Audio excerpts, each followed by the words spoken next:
전의 전격 시사. 안녕하세요. 전종철의 전격 시사 진행을 맡은 전종철 기자입니다. 여야가 나란히 총선 공약으로 저출생 대책을 발표했습니다. 총선을 앞두고 정책 경쟁이 본격화되고 있습니다. 울산시장 선거 개입 의혹 사건과 관련해 검찰이 임종석 전 대통령 비서실장과 조국 전 법무장관을 재수사하기로 했습니다. 임 전 실장과 조 전 장관은 정치 탄압이라고 반발했습니다. 오늘 방송에선 천하람 개혁신당 창당준비위원장과 제3지대 신당 창당 움직임 등 정치권 현안을 짚어보고 박형준 부산시장으로부터 2024년 중점 추진 과제와 정책 현안을 자세히 들어봅니다. 1월 19일 금요일 전종철의 전격 시사 출발합니다.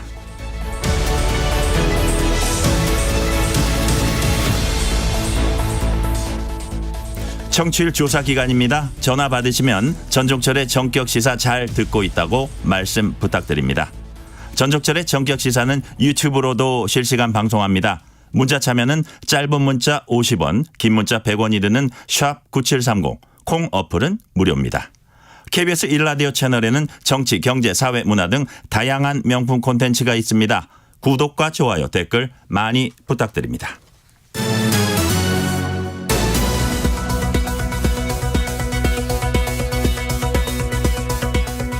아파트 화재 시 국민행동요령 안내드립니다. 우리 집 화재로 대피가 가능한 경우는 계단을 이용해서 낮은 자세로 지상이나 옥상 등 안전한 장소로 대피하며 이때 출입문을 반드시 닫고 엘리베이터는 타지 않습니다.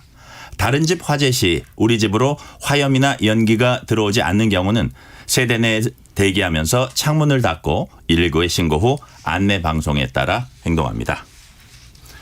국민의힘 이상민 의원이 어제 전종철의 전격 시사에 출연해서 이재명 민주당 대표가 성남시장, 경기도지사 때 벌어진 일로 20명이 구속됐고 5명이 의문사했다고 말한 데 대해서 민주당 김현, 이재명 대표 언론특보는 20명 구속은 사실이 아니고 5명은 검찰에 의한 강압수사, 개인사와 지병으로 사망한 경우이므로 이상민 의원의 발언은 사실에 부합하지 않는다는 입장을 전해왔습니다.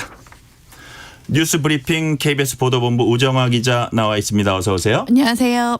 첫 소식, 울산시장 선거 개입 의혹에 대해서 검찰이 과거 불기소 처분을 내렸었는데요. 그런데 검찰이 조국 전 청와대 민정수석과 임종석 전 대통령 비서실장 등에 대해서 재수사를 전격 결정했어요. 이유가 뭔가요? 네, 이 과거 두 사람을 불기소 처분한 지 2년 9개월 만에 또 지난해 11월 1심 판결이 나온 지 50일 만에 좀 전격적으로 결정이 됐는데요.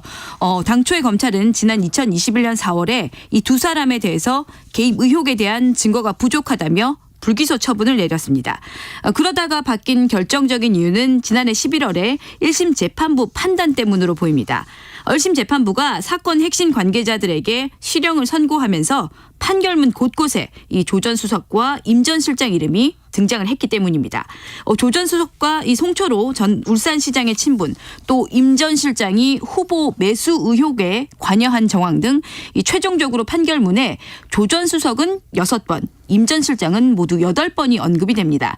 이런 이유 때문에 이번에 재기수사 명령을 내린 것으로 보입니다. 그렇군요. 좀 더 구체적으로 재수사가 필요하다고 본 부분 어떤 건가요? 네, 검찰은 특히 이 하명 수사와 후보 매수 혐의에 대해서 좀 추가 수사가 필요하다고 판단을 한 것 같습니다.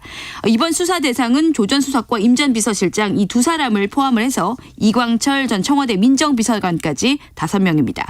당사자들은 반발했습니다. 조 전 수석은 SNS에서 끝도 없는 칼질이라면서 의도가 무엇인지 짐작이 간다 이렇게 주장을 했고 임 전 실장도 자신이 관련된 부분은 모두 무죄였다면서 명백한 정치 탄압이고 단호히 맞서 싸우겠다 이렇게 밝혔습니다. 야당이 단독 처리한 이태원 참사 특별법에 대해서 국민의힘이 윤석열 대통령에게 거부권 행사를 건의하기로 결정을 했죠. 네, 이 국민의힘은 이태원 참사 특별법이 야당의 총선용 정쟁 도구라고 보고 이 대통령에게 거부권 행사를 건의하기로 했습니다. 윤재욱 원내대표는 야당이 제2요구권 행사로 정치적인 타격을 입히고 총선에 계속 정쟁화하기 위한 의도로 판단했다 이렇게 말을 했습니다. 그러면서 이 독소 조항을 제거하는 쪽으로 야당의 재협상을 제안했습니다. 야당 반응 어땠습니까? 네, 민주당은 이 여당이 대통령 지령에 따라 움직이는 허수아비 여당이라면서 부끄러운 줄 알라 뭐 이렇게 비판을 했습니다. 그러면서 대통령을 하게 이 특별법을 즉각 공포하라고 촉구하기도 했습니다.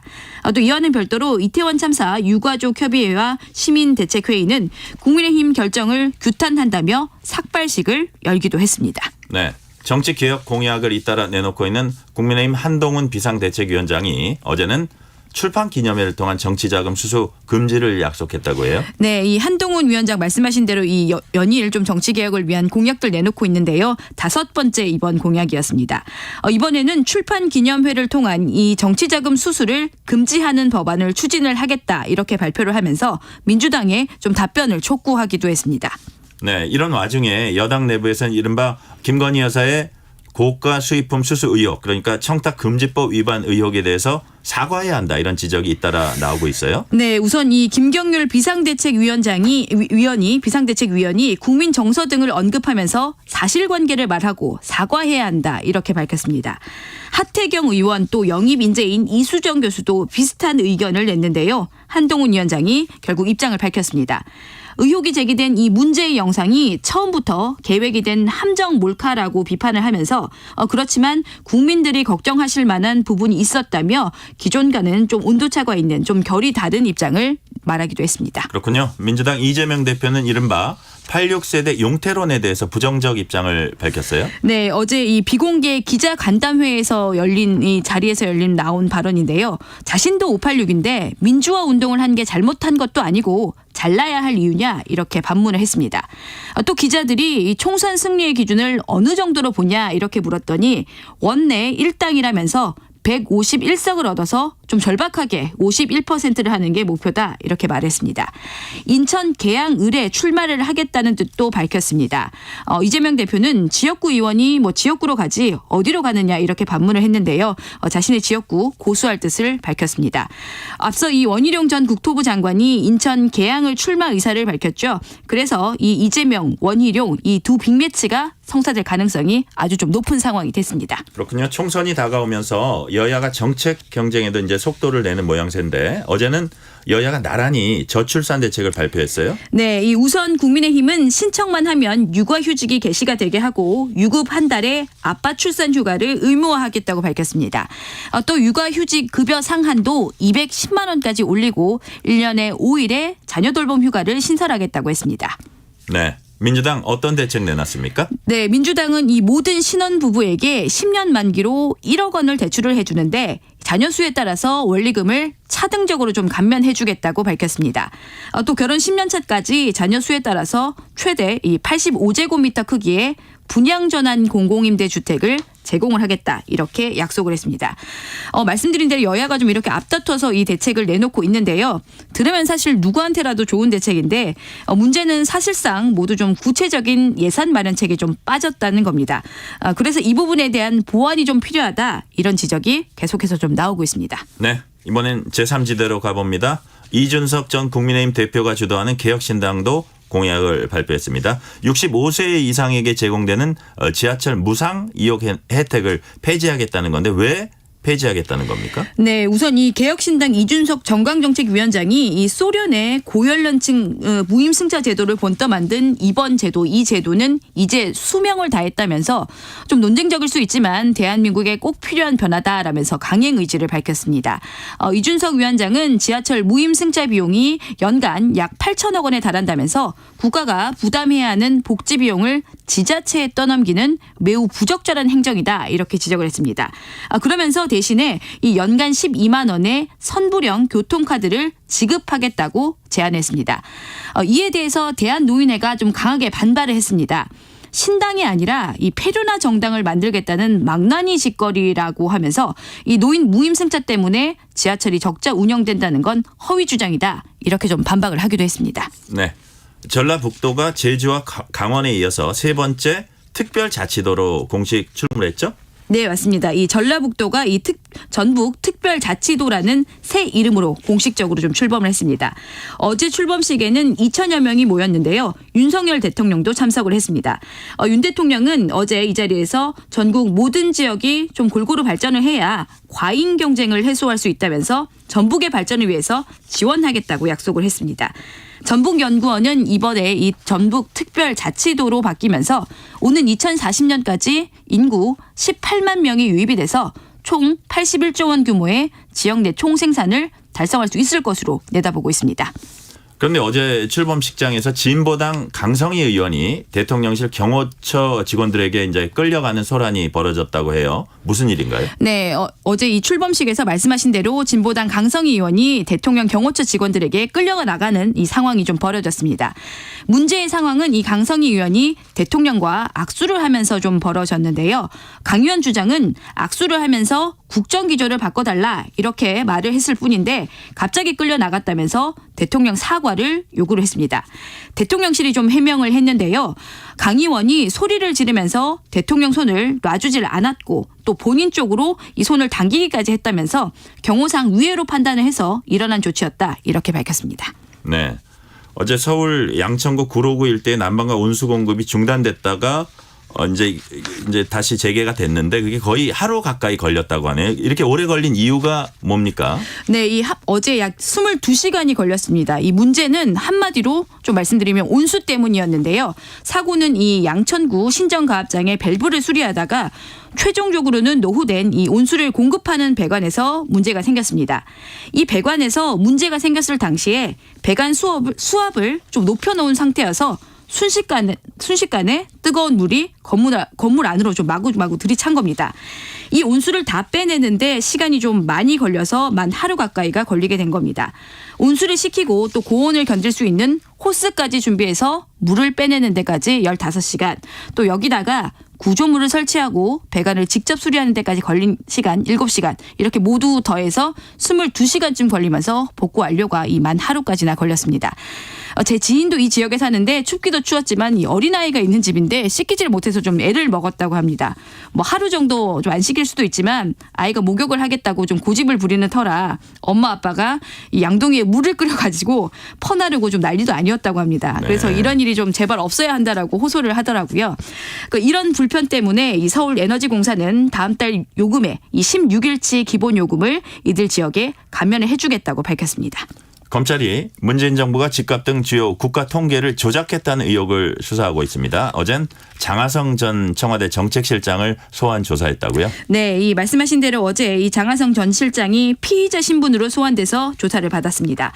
앞서 감사원은 문재인 정부 당시 청와대와 국토부가 지난 2017년부터 2021년까지 최소 94차례 이상 한국부동산원이 통계 수치를 조작하게 했다면서 장하성 전 정책실장 등 전임 정부 정책실장 4명을 포함한 총 22명을 검찰에 수사 의뢰했습니다. 검찰은 관련자들의 진술을 토대로 장 전 실장의 혐의를 추궁을 했는데 장 전 실장은 혐의를 좀 부인한 것으로 알려지고 있습니다. 앞서 김현미 전 국토부 장관도 지난 16일 이 검찰의 피의자 신분으로 출석해서 조사를 받았습니다.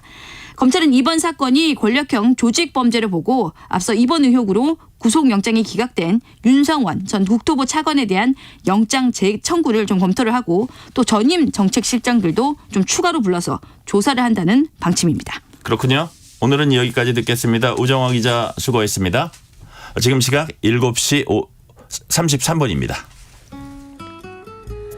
주말까지도 큰 추위 없지만 눈비 소식이 잦겠습니다. 오늘 낮 기온은 서울이 8도, 대전 9도, 광주 10도, 부산 11도 등 어제와 비슷하거나 조금 높겠습니다. 강원 영동은 당분간 비나 눈이 오면서 기온이 5도 안팎에 머물 텐데요. 특히 대설특보가 내려진 강원 산지에 내일까지 최대 20에서 많게는 30cm의 폭설이 예상되고요. 강원 중북부 동해안에도 3에서 8cm의 눈이 오겠습니다. 또 오늘 오후까지 전남 해안에 밤부터 경북 지역에 비나 눈이 오다가 내일 오후 충청 이남으로 확대하겠고요. 내일 밤 강원 내륙과 경기 남부에도 약한 비가 내린 뒤 모레 새벽에 대부분 그치겠습니다. 절기 대한인 내일도 대체로 영상권의 기온을 이어가겠고 다음 주는 다시 강력한 한파가 찾아올 전망입니다. 지금 서울의 기온은 4.5도입니다. 날씨 정보 박다효입니다. 이어서 이 시각 교통정보입니다. KBS 교통정보센터의 정현정 씨입니다. 네, 금요일 출근길 상황입니다. 도로 곳곳으로 정체가 일찍 생겼는데요. 많은 눈이 예보된 강원 지역에 계시다면 오늘도 안전운전 꼭 필요하겠습니다. 먼저 경부고속도로 서울 쪽인데요. 양산부터 정체가 시작됐고요. 수원에서 밀리다가 달래내고개에서 반포까지 정체입니다. 반대 부산 쪽으로는 잠원에서 서초까지 천천히 가고요. 경인고속도로 서울 방향으로 서인천에서 부평까지 밀리고 있습니다. 반대 인천 쪽으로는 서인천에서 부평, 신월에서 역시 막히고요. 서해안고속도로 서울 방향은 일직분기점에서 금천까지 막히고 있습니다. 반대 목포 쪽으로는 금천에서 밀리다가 팔곡터널에서 용담터널까지 천천히 가고요. 영동고속도로 강릉 방향은 서창분기점에서 월곶분기점 그리고 용인에서 양지터널까지 밀리고 있습니다. KBS 교통정보센터에서 정현정입니다.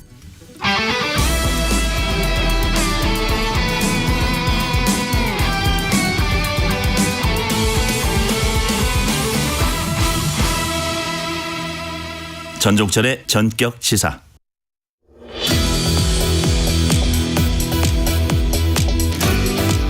(4월) 총선을 앞두고 제3지대 움직임이 빨라지고 있습니다. 내일은 이준석 전 국민의힘 대표가 주도하는 개혁신당 창당 대회가 열립니다. 천하람 개혁신당 창당준비위원장 나오셨습니다. 위원장님 안녕하세요. 네, 안녕하세요. 개혁신당의 천하람입니다. 네, 내일 개혁신당이 공식 출범합니다. 창당준비위원장으로서 소회가 남다를 것 같은데 어떠세요? 우선 창당 전까지는 형식적으로 제가 제일 당에서 높은 사람이거든요. 네, 제일 높은 자리가 이제 끝나서 정강정책위원장보다 높은 거네요. 훨씬 높죠, 사실. 그렇군요. 농담이고요. 그리고 저는 무엇보다도 저희가 정말 자발적인 참여로 이렇게 많은 당원분들을 모았다라는 데서 큰 보람을 느낍니다. 네. 왜 그러냐면 지금까지 신당들이 굉장히 허약했던 것이 창당을 하는 과정에서부터 정치적인 빚을 지는 경우가 많았어요. 당원 모집이 자발적으로 잘 안 되다 보면은 소위 브로커라고 하는 사람들에게 당원 모집을 부탁하거나 아니면 어떤 뭉태기 표 내지는 조직력이 있는 특정 세력에게 부탁을 해가지고 당원을 모으는 경우들이 많았거든요. 근데 그렇게 하게 되면은 당이 시작과 동시에 그분들에게 빚을 지게 되고 그분들이 당을 쥐고 흔들 수 있게 됩니다. 그러다 보면은 새로운 정치 하겠다라고 하는 사람들이 오히려 구태 정치인들에게 휘둘리는 결과가 되는데 네. 저희 개혁신당은 어떤 그런 정치적인 빚을 전혀 지지 않고 정말 한국 정치의 변화를 바라는 자발적인 참여로 시작했기 때문에 아주 신속하게 정말 튼튼한 토대를 만들었다. 그런 점에서 저희 굉장히 뿌듯하게 생각하고 있습니다. 그렇게 이제 평가를 하셨고요. 네. 내일 행사에 어떤 분들 오십니까? 저희가 이제 여러 제 정당의 대표들께 초청을 드렸고요. 아마도 저희가 이제 다른 창준이 발대식에 많이 가서 이제 인사드렸기 때문에 이낙연 전 대표를 포함해서 지금 신당을 하시려고 하는 분들 많이 참석하실 걸로 예상하고 있습니다. 그렇군요. 네. 당 대표 등 지도 체제 어떻게 꾸리는지 궁금합니다. 이게 이제 아마 내일 그 창당 대회를 통해서 공식적으로 이제 그 자리에서 추인을 받고 출범하겠습니다마는 제 개인적으로는 당연히 이준석 대표가 맞는 게 맞지 않나 싶어요. 그러니까 이준석 대표가 주도하는 신당이고 이준석 신당이라고 불러도 어색하지 않은데 본인이 뒤에 빠져 있다는 거는 좀 어색하거든요. 저는 오히려 직접 대표를 맡아서 당을 지휘하는 것이 책임 정치라고 봅니다. 위원장님께서 좀 힌트를 주셨다고 제가 이해를 하고 네. 위원장님 이제 지금부터 어떤 역할을 하시게 될 것 같아요? 모르겠어요. 내일 가봐야 합니까? 그거는? 네, 그렇습니다. 네. 당명은 그대로 갑니까? 네, 개혁신당으로 총선까지 갈 생각입니다. 그렇군요. 네. 그럼 내일 당명 관련 확정 짓고 이런 것도 내일 하나요? 네, 저희가 이제 당원 당규라든지 네네. 저희가 이제 확정해야 되는 정당의 뼈대를 세우는 사항들은 다 확정할 생각입니다. 그렇군요. 네. 개혁신당에서 이번 총선 목표하는 의석수 몇 석입니까? 다다익선이겠죠. 근데 이제 우리나라 그 정치가 교섭단체가 되고 안 되고에 따라 가지고 굉장히 이 영향력이랄지 정당의 지속 가능성이랄지 이런 부분이 차이가 큽니다. 그래서 저희는 이번에 어떤 떴다방이나 한철 장사를 할 생각이 없고 정말 대한민국 정치를 근본에서 바꾸는 일당이 되겠다는 각오로 저희가 당을 준비하고 있거든요. 그래서 당장 이번 총선에서 일당이 되긴 어렵겠지만 교섭단체 정도의 목표를 이루면 저희는 꾸준히 저희 당이 성장하기에 뭐 최적의 시작이 아니겠나 생각하고 있습니다. 네. 교섭단체를 이루기 위해서 이 지역만은 꼭 후보를 내서 우리가 당선되겠다 하고 이제 보고 계신 지역이나 그런 곳이 있나요? 뭐 전략 지역들 저희가 쭉 보고 있는데요. 네네. 사실은 대도시들은 대부분 저희 전략 지역입니다. 그리고 이미 출마 희망하시는 분들도 많이 저희 쪽에 노크를 하고 계시기 때문에 네. 주요한 지역에는 대부분 괜찮은 후보를 낼 수 있지 않을까 저희 기대하고 있습니다. 그렇군요. 네. 개혁신당이 어제도 몇 가지 정책을 내놨습니다. 우선 65세 이상 노인 지하철 무임승차 폐지 공약입니다. 왜 폐지하겠다는 거죠? 사실은요. 저희가 표 떨어지는 얘기라도 용감하게 하겠다. 그게 저희 당의 모토 중에 하나입니다. 근데 지금 이제 무임승차 폐지 너무 이거 좀 센 거 아니야?라고 하시는 분들도 이 지금 같은 형태의 무임승차가 유지될 수 있을까에 대해서는 다들 좀 갸우뚱하실 거예요. 연령대라도 올려야 되는 거 아니야? 아니면 뭐 출퇴근 시간대라도 좀 요금을 받아야 되는 거 아니야? 뭐 다양한 의견들이 있을 텐데요. 근데 저희는 거기에 좀 더 나아가서 지역별 균형 내지는 지역별 공정의 문제까지 좀 봤습니다. 왜냐하면 지금 지하철 무료 승차라는 것이 지하철이 있는 지역에만 혜택을 줍니다. 지하철 없는 데 사는 노인은 뭐 노인이 아닙니까?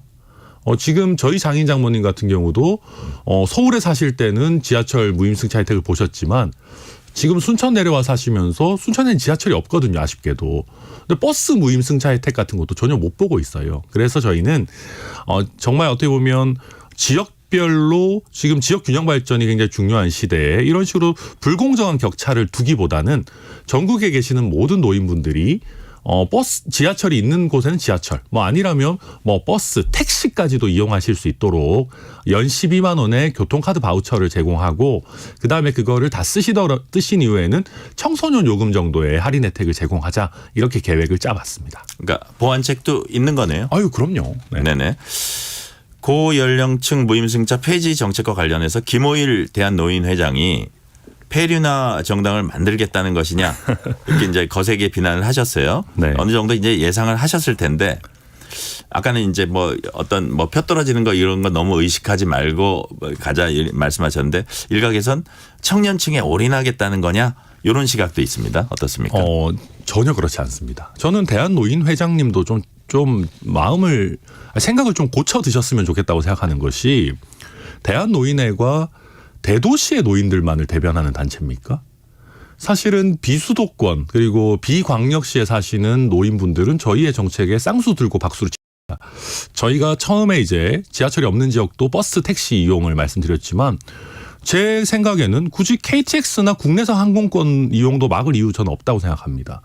그렇다라고 한다면은 지금 안 그래도 가뜩이나 정말 대도시권이 아닌 지역에 사시는 노인분들의 빈곤 문제 내지는 뭔가 삶의 터전을 지키지 못해서 계속 떠나시고 빈집만 남는 문제가 심각한 상황에서 대한노인회에서 저는 비광역시권의 노인들의 어떤 교통복지 문제에 더 큰 신경을 써야 된다. 그리고 사실 우리 까놓고 말하면은요.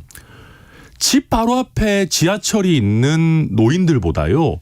지역에 계시는 노인들 더 챙겨야 됩니다. 역세권에 사시는 노인분들은 상대적으로 사정이 나은 경우가 훨씬 많아요. 그래서 저는 대한노인회에서도 이 노인들 간의 교통 어떤 복지의 어떤 균형, 공정 이런 문제에 더 집중해 주십사 부탁드리고 싶습니다. 네. 허은하 창당 준비위원장이 이제 발표를 했는데 개혁신당은 어제 떡볶이 방지법도 내놨어요. 무슨 내용입니까? 이게 이제 최근에 좀 충격적인 장면이 있지 않았습니까? 이제 부산 엑스포 유치가 무산되고 대통령께서 우리 재계의 뭐 거의 정말 상위 한 7, 8개 그룹의 총수들을 다 이끌고 부산에 가서 떡볶이 먹방을 하셨는데 이게 좀 너무 충격적이었습니다. 사실은 미국 같으면 이게 가능할까? 결국 이게 과거에 남아있던 어떤 관치 경제, 관치 금융 이런 것들의 흔적인데 이게 너무 세게 남아있는 거거든요. 21세기에 안 맞아요. 그래서 허은하 의원 말씀 중에 제가 제일 기억에 남았던 건 아니 대기업 총수가 대통령의 부하냐? 대기업 총수는 대통령의 부하가 아닙니다. 저 엄격한 준법 의무와 납세 의무만 한다면은 정치권에 이렇게 쓸데없이 불려다니면서 부하 노릇하는 거는 저희 맞겠다. 그래야지만 오히려 정말로 엄정한 준법 의무를 요구할 수 있어요. 이런 식으로 뭐 대통령이 부를 때마다 오고 대통령과 같이 뭐 해외 순방 가서 밥 먹고 술 먹고 하면은요, 엄정한 법 집행 가능하겠습니까? 저는 이거 그런 관점에서도 대통령이 평생 검사를 하셨는데 대기업 총수들이 이렇게 이용하고 너무 과하게 친해지고 이런 거 하지 마셔야 된다 생각합니다. 네. 한동훈 국민의힘 비상대책위원장이 그동안 이제 국회의원 불체포 특권 포기라든지 세비 반납이라든지 이런 뭐 정치 개혁안의 일환으로 최근엔 출판 기념회 정치 자금 관행을 근절하겠다 이렇게 했습니다. 이건 어떻게 평가하세요? 완전 뒷북이죠. 출판 기념회 시한이 이제 할 수 있는 법적 시한이 지났거든요. 왜 법정 시한 전에 이런 얘기 안 하셨습니까? 국민의힘 의원들 돈 받을 거 다 받고 나가지고 일부러 이렇게 뒷북 치시는 거거든요. 이 문제가 뭐 갑자기 나타난 문제가 아니에요. 뭐 몇십 년 전부터 논의되던 이슈고요. 너무 심각한 뒷북이다. 그런 진정성이 있으려면 뭐 이번에 국민의힘 의원들이 받은 어떤 과하게 받았던 책값 이상으로 받았던 뭐 정치 자금을 토해내도록 하거나 그래야 의미가 있는 것이지 앞으로 적용하겠다? 4년 뒤의 일을 우리가 어떻게 합니까? 지켜질지 뭐 어떻게 알 수도 없고요. 또 한 가지는 지금 어떤 너무나 촘촘함이 떨어져요. 구체성도 없어요. 예를 들면 국회의원 50명 감축하겠다 말씀하셨죠? 어디서 어떻게 감축하는지 그리고 왜 50명인지 설명이 없어요. 뭐 비례대표를 줄이자는 건지 뭐 아니면 지역구를 좀 중대선거구화해서 뭐 사람 수를 줄이겠다라는 건지 어떻게가 다 빠져 있고요. 왜 50명인지도 모르겠습니다. 포퓰리즘으로 갈 거면 왜 화끈하게 100명 못 줄입니까? 이해를 하기가 어렵고요. 출판기념회 정치자금 문제도 이게 국회의원이 아닌 출마자들 같은 경우에는 평상시에 후원의 구성이 금지되어 있기 때문에 그래서 이 출판기념회를 통해 가지고 한 번에 땡기려고 하는 부분들이 있거든요. 그래서 지금 정치개혁 과제로 국회의원이 아닌 지역구 당협위원장, 지역위원장도 후원회를 결성할 수 있도록 해줘라라는 논의들이 있어요. 그런 거를 좀 더 붙여서 그러면 이렇게 그러면 개혁하겠다라는 게 나와야 의미가 있는 것이지 그냥 뭐 포퓰리즘적으로 툭툭 던지시고 그마저도 뒷북이다. 저는 이게 굉장히 무의미하고 오히려 한동훈 위원장이 어떤 정치개혁에 대해서 깊이 생각하지 않았다라는 그 생각의 얕음을 보여준다. 그렇게 평가합니다.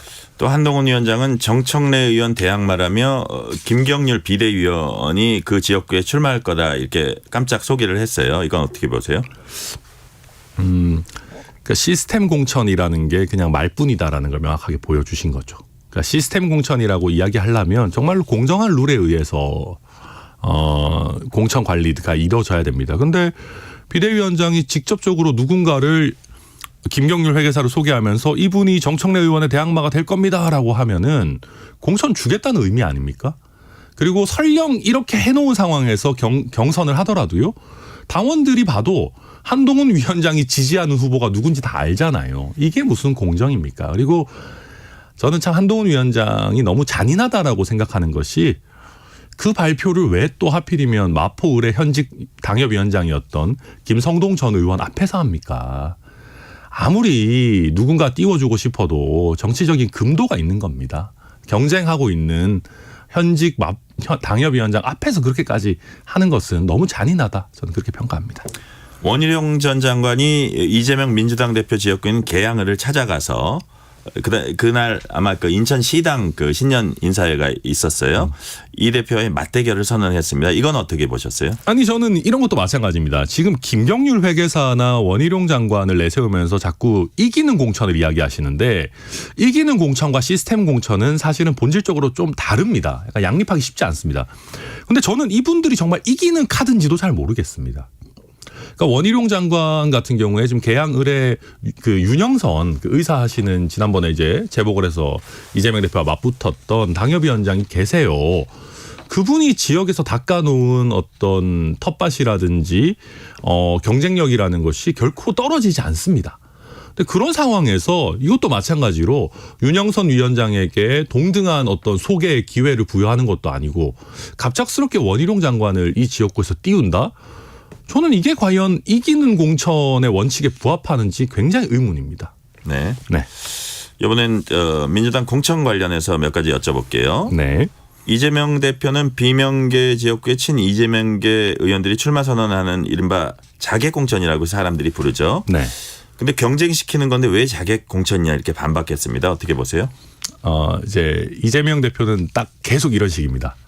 본인은 멋있는 말씀 하시고 본인 손에 피는 묻히지 않고 결국은 자객 공천을 완성하는 것을 소위 개딸이라고 불리는 강성 지지층과 당원들에게 맡겨두는 것이죠.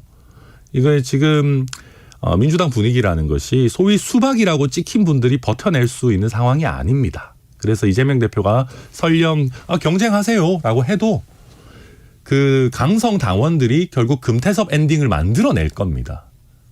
근데 이재명 대표도 그거 모르지 않아요. 그 알고 있기 때문에 본인이 멋있는 이야기하고 거기서 떨어져 있어도 결국은 친명 세력들이 경선에서 이길 거다. 그 자신감을 갖고 하는 말씀이다. 저는 그렇게 이해합니다. 또 이제 비슷한 맥락에서 86 운동권 정치인 청산론 용태론에 대해서 이재명 대표는 민주화 운동한 게 잘못한 것도 아니고 잘라야 할 이유냐 이렇게 말했습니다. 이건 어떻게 보세요? 이제 그런 겁니다. 민주화 운동을 하신 분들이 좀 굉장히 오래 국회의원을 하시면서 스스로 기득권화된 측면이 있습니다. 그리고 물론 그 민주화 운동 하셨던 분들 큰 대한민국의 성취를 이뤘죠. 근데 너무나 큰 성취를 이뤘다고 스스로 생각을 하시기 때문에 이런저런 도덕적인 문제나 잘못이 있을 때 아니 우리가 대한민국의 민주화를 만들었는데 감히 우리가 조금 잘못했다고 해서 우리를 비난할 수 있어? 라고 하는 좀 그릇된 선민의식으로까지 나아갔어요. 그렇기 때문에 많은 국민들께서 그 성과는 인정하지만 이제는 86 운동권 세력이 좀 물러날 때가 되지 않았나. 또 바뀐 어떤 선진국화된 대한민국에 맞는 새로운 인재들이 필요한 거 아니냐라고 느끼시는 거거든요. 이걸 이재명 대표가 모른다면 저는 정말 큰 문제일 것이고 알고도 그런다면 오히려 본인의 지위가 뭐 사법 리스크 등으로 흔들리다 보니까 당에서 많은 숫자와 또 세력이 있는 86 운동권들과 억지로라도 좀 화해하려고 하는 거다. 저는 그렇게 평가합니다. 하나만 더 여쭤볼게요. 네. 이재명 대표에 대해서 하나만 더 여쭤볼게요. 그제 당무 복귀 후 첫 메시지로 정권 심판제 강조를 했습니다. 그러면서 법으로도 죽여보고 펜으로도 죽여보고 그래도 안 되니 칼로 죽이려 하지만 결코 죽지 않습니다. 라고 했습니다. 어떻게 보세요? 좀 무서워요. 저는 정치인들이 가능하다면 부정적인 언행들을 안 하는 게 좋다고 생각하거든요. 또 그러니까 바로 당장 이상민 의원이 나와서 이재명 대표의 측근들의 어떤 불행한 어떤 그런 결말에 대해서 언급하지 않습니까? 저는 이재명 대표가 복귀할 때 조금 더 품 넓게 부산대학교 병원과 서울대학교 병원 의사들에 대해서 조금 더 뭐 감사의 표시를 하고 또 우리 정치가 이런 불행한 일이 되풀이되지 않아야 된다. 그걸 위해서 이재명 대표와 민주당도 노력하겠다라는 좀 더 긍정적인 밝고 긍정적인 메시지를 내놨다면은 더 국민들이 공감하셨지 않았을까. 지금 내놓은 메시지는 좀 섬뜩하다. 그런 생각이 듭니다. 네. 국민의힘 내부에서 김건희 여사 리스크를 연이어 이제 거론을 하고 있어요. 네. 김경률 비대위원회에서 이수정 교수, 하태경, 조혜진 의원까지 명품백 수수 의혹에 대해서 김 여사가 직접 사과해야 한다 이렇게 말을 하고 있습니다. 한동훈 위원장은 처음부터 계획된 함정 몰카라고 비판하면서도 국민들이 걱정하실 만한 부분이 있었다. 기존과는 다소 결이 다른 이제 입장을 밝혔습니다. 이를 수용하고 윤 대통령이 제안할 가능성 어떻게 보세요? 뭐 조금씩 이제 바뀌시는 것 같아요. 근데 이제 저는 아주 강하게 이야기하기는 쉽지 않아 보인다. 왜냐하면 김건희 여사 특검과 관련해서도 김건희 여사 특검이라는 말조차 피하고자 도이치 특검 이런 말씀을 하시거든요. 한동훈 위원장이. 그래서 좀 아주 근본적인 입장 변화 나오기는 쉽지 않다라고 보고요. 그리고 재미있는 것이요. 우리가 지금 한동훈 위원장이 사과를 건의할 거냐 말 거냐 가지고 이야기하고 있는데 우리가 아는 검사 한동훈이었다면 어땠을까? 걸리면 가야 된다라고 하지 않았습니까? 우리가 기대하는 검사 한동훈의 모습은요. 이거 영부인이건 누구든 걸렸으면 수사하고 처벌받아야 됩니다가 나와야 국민들께서 역시 한동훈이다라고 하시는 거지. 사과 건의를 가지고 이렇게 망설이고 있다? 아무런 감동도 없을 거다라고 봅니다.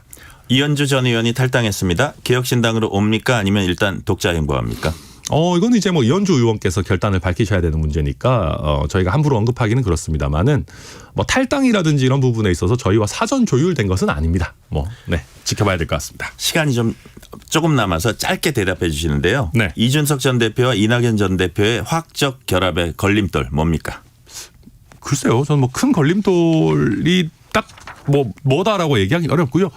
제 얘기는 서로의 다름은 있을 수 있다. 차라리 그 서로의 다름을 투명하게 공개하고 적극적으로 토론하자, 그런 말씀드리겠습니다. 그렇군요. 여기까지 듣겠습니다. 천하람 개혁신당 창준 위원장이었습니다. 감사합니다. 네, 고맙습니다. 전종철의 전격시사 1부 순서 여기서 마치고 2부에선 박형준 부산시장으로부터 중점 추진과제 자세히 들어봅니다. 알고 계시나요? 겨울철에 심해지는 미세먼지 피해를 줄이기 위해 계절관리제 차량 운행 제한 제도가 시행됩니다. 매년 12월부터 이듬해 3월까지 수도권과 부산, 대구, 광주, 대전, 울산, 세종에 진입하여 운행하는 배출가스 5등급 차량의 운행이 제한되며 저공해 조치 차량은 자유롭게 운행할 수 있습니다. 저공해 조치 신청은 자동차 배출가스 전산 시스템 또는 지자체 환경부서에서 가능합니다. 미세먼지 없는 깨끗한 하늘 만들기. 이 캠페인은 환경부와 한국환경공단이 함께합니다. KBS 라디오 기후위기 대응 캠페인 지구를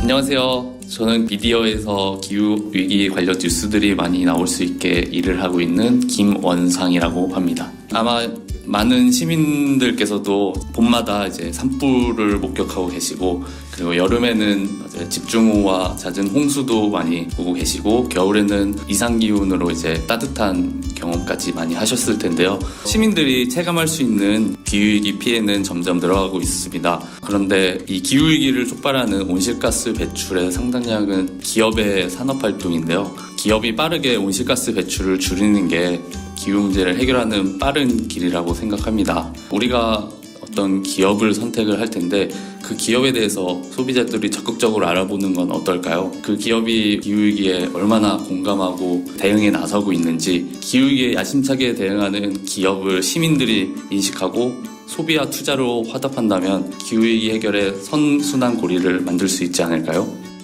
이동수단을 친환경으로 바꾸고자 노력을 하는데요. 되도록 자가용보다는 대중교통을 이용하고 대중교통보다 자전거를 타려고 의식적으로 노력을 하고 있습니다. 기후위기 심각성에 좌절하는 분들을 많이 봤는데요. 그러나 저희가 보기에는 아직 기후위기 문제는 해결할 수 있습니다. 중요한 거는 꺾이지 않는 마음이니까 많은 분들이 기후위기에서도 이 마음을 가졌으면 좋겠습니다. 뜨거워지고 있는 지구. 지금 우리의 문제입니다. KBS 라디오 기후위기 대응 캠페인 지구를 지켜라 였습니다.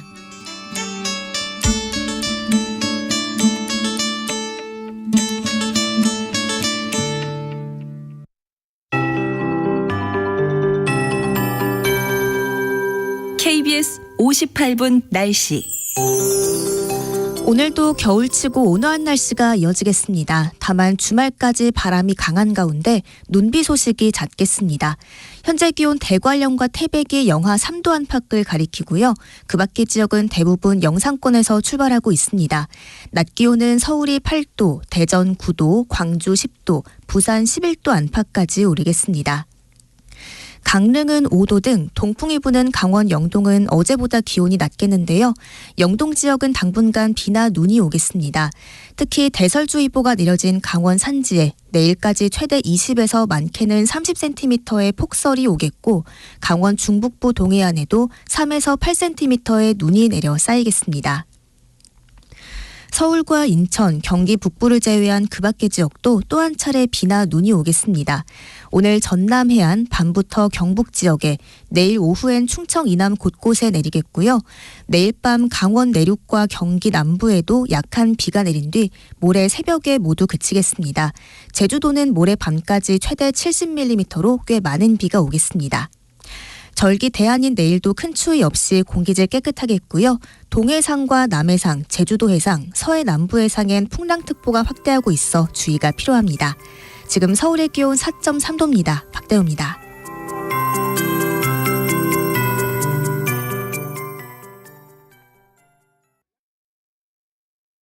정성을 다하는 국민의 방송 KBS가 8시를 알려드립니다. AM 711kHz, FM 97.3MHz, KBS 1라디오입니다.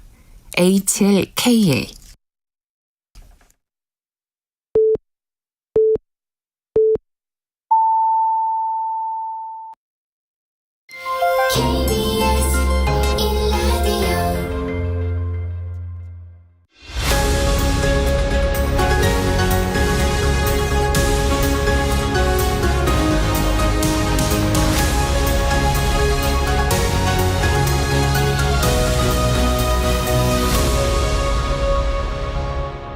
전종철의 전격 시사.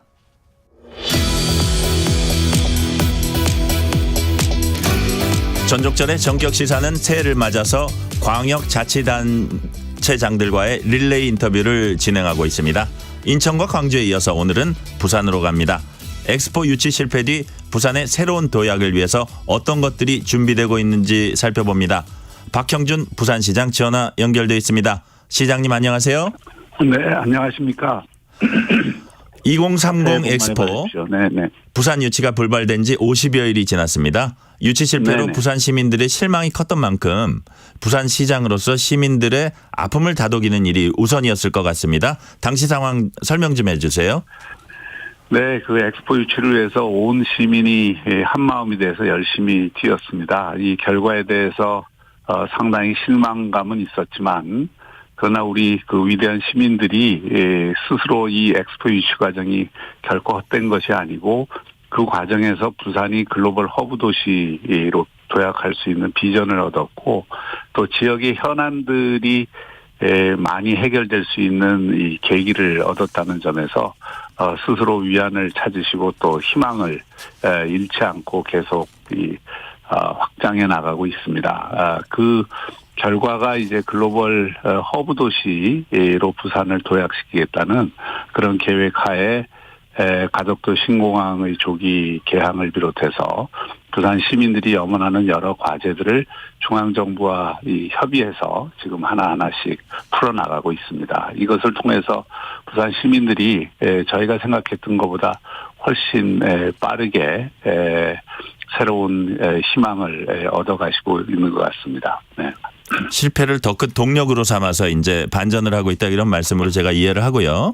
네네. 실패를 반복하지 않기 위해선 유치 실패 원인은 종합적으로 분석하고 발상을 이제 전환해야 된다 이런 지적이 있습니다. 중앙정부와 협의 또 공론화 과정이 다시 필요하겠지만 2035년 엑스포에 재도전하실 계획 있으세요? 네, 이 엑스포 유치 과정을 통해서 비록 실패는 했지만 대한민국도 전 세계 각국과 긴밀한 협력 관계를 넓혔고 우리 대기업들도 이 통상 무역 네트워크를 굉장히 강화하는 소기의 성과가 있었습니다. 부산은 말할 것도 없이 글로벌 허브 도시로 대한민국의 서울만 있는 것이 아니라 부산도 있다는 것을 알리는 계기였고요. 그래서 이 유치에 도전하는 것은 그 자체로 대단히 큰 의미가 있다. 이것이 많은 시민들의 의견이고 다만 다시 실패를 해서는 안 되기 때문에 저희가 충분히 공론화 과정을 거치고자 합니다.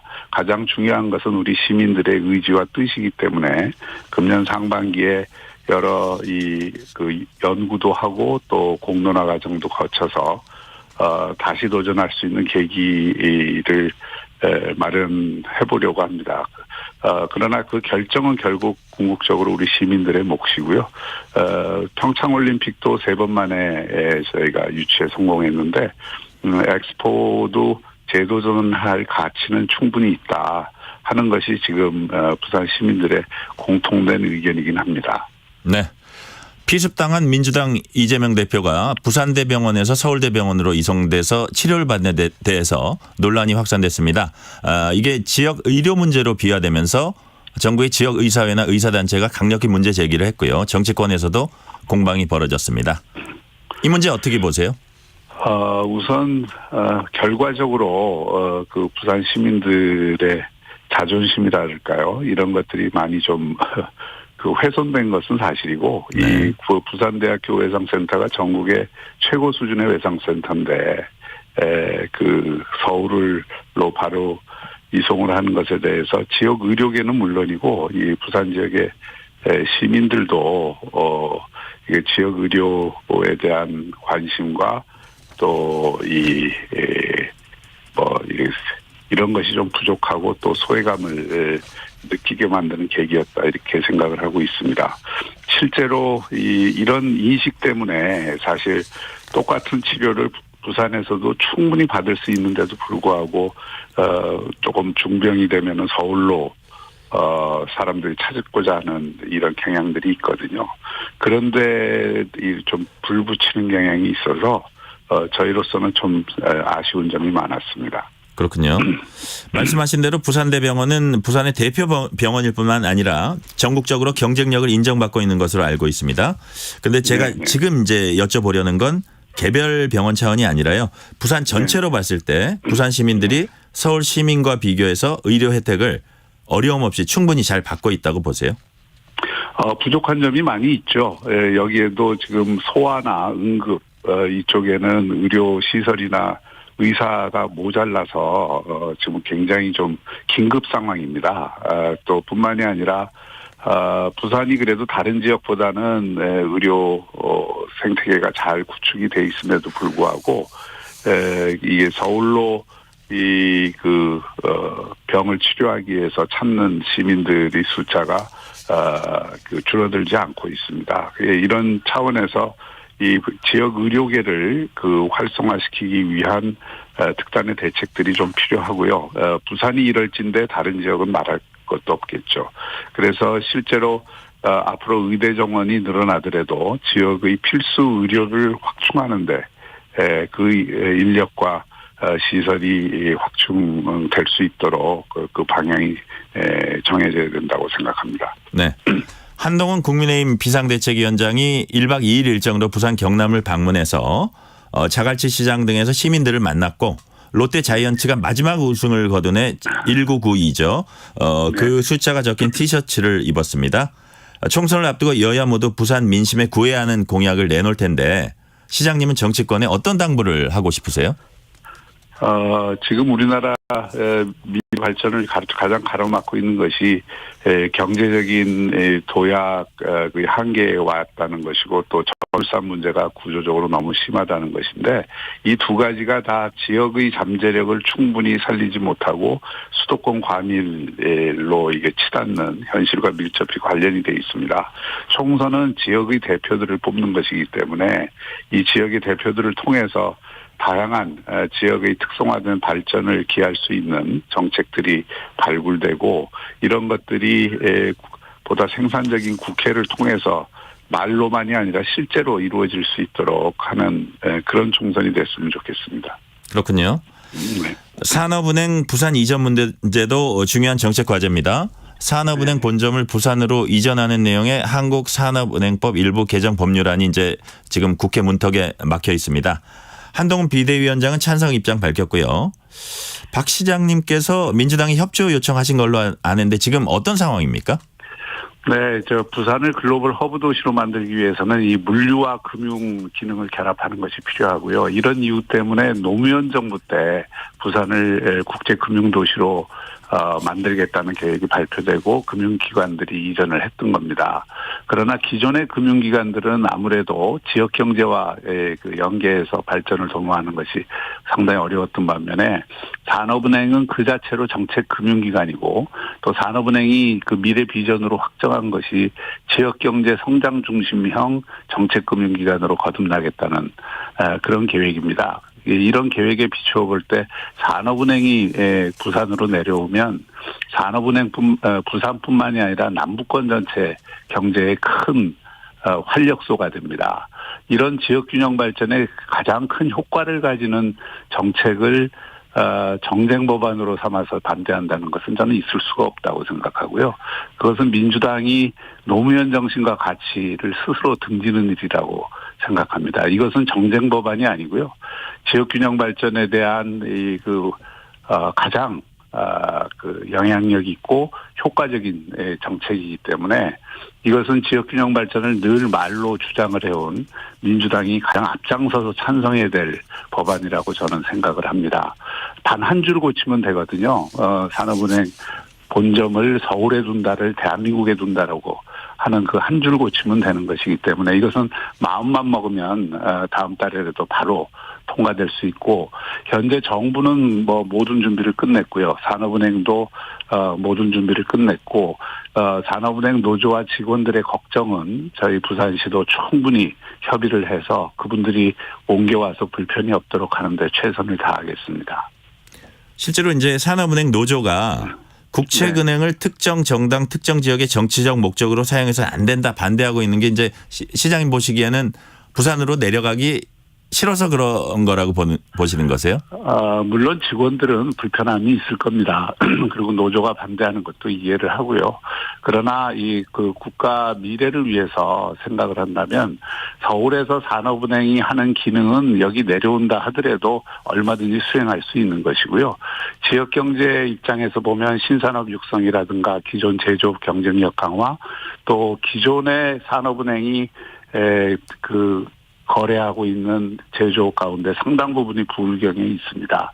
그렇기 때문에 산업은행이 내려오면 이곳 지역의 벤처, 스타트업, 제조업, 신산업을 육성하는데 굉장히 중요한 역할을 할 것입니다. 이런 큰 차원에서 보면 산업은행이 서울에 있는 것보다 부산에 있는 것이 그 효과를 극대화하는 계기라고 보고요.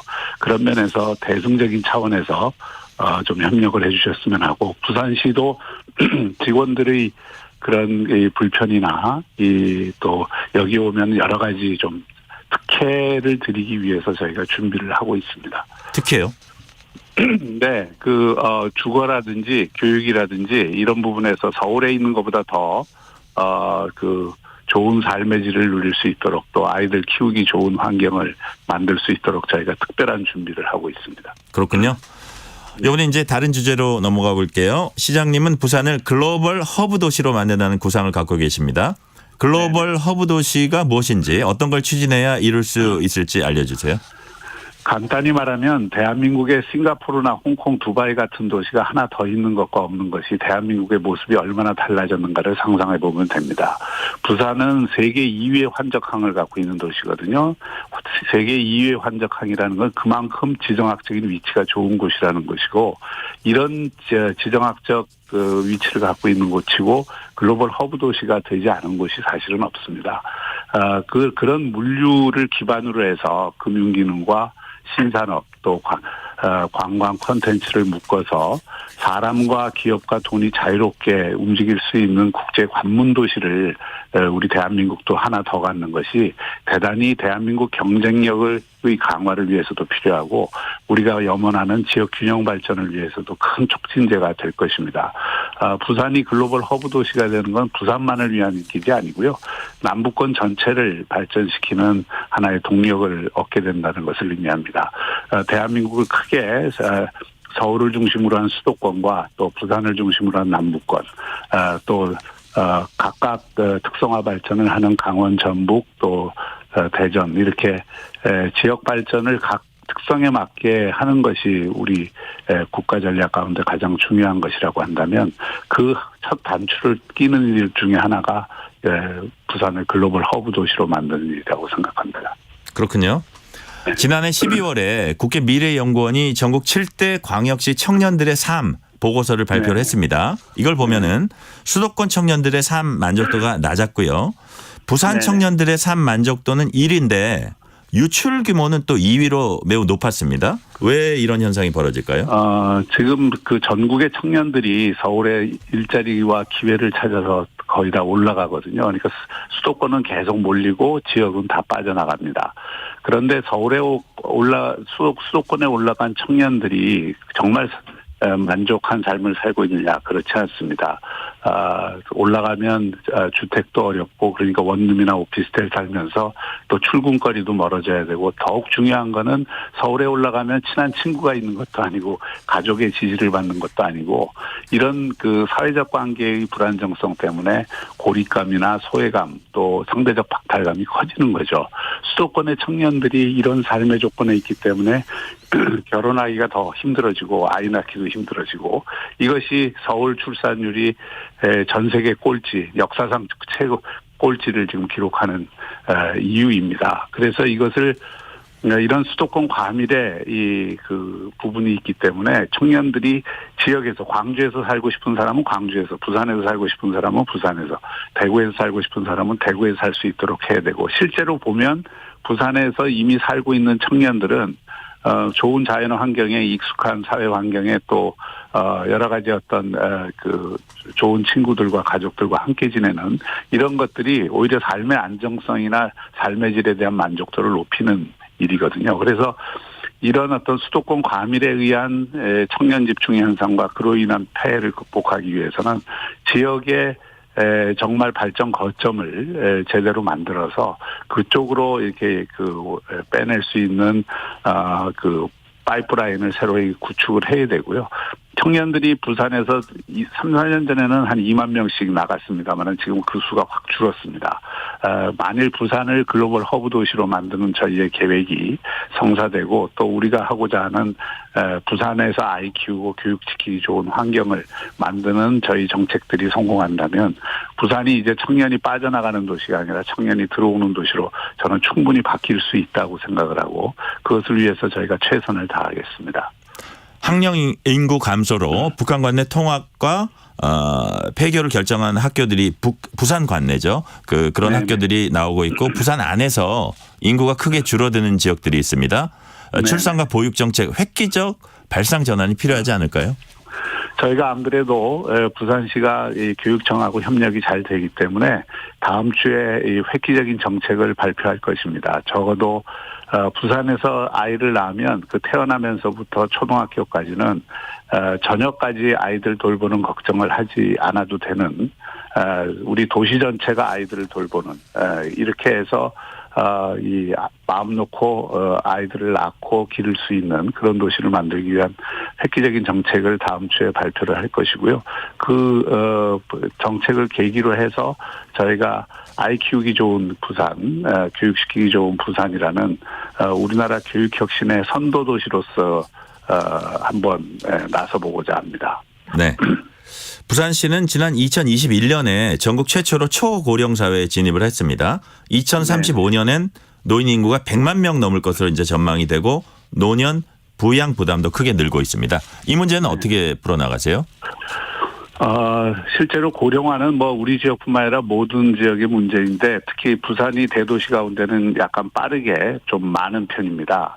그래서 저희는 노인 삶의 질 향상을 위해서는 여러 가지가 복합적으로 필요한데, 우선은 이제는 건강하고 능력 있는 그 어르신들이 많기 때문에 그분들이 일을 할 수 있는 기회를 더 많이 드리는데 주력하고 있고요.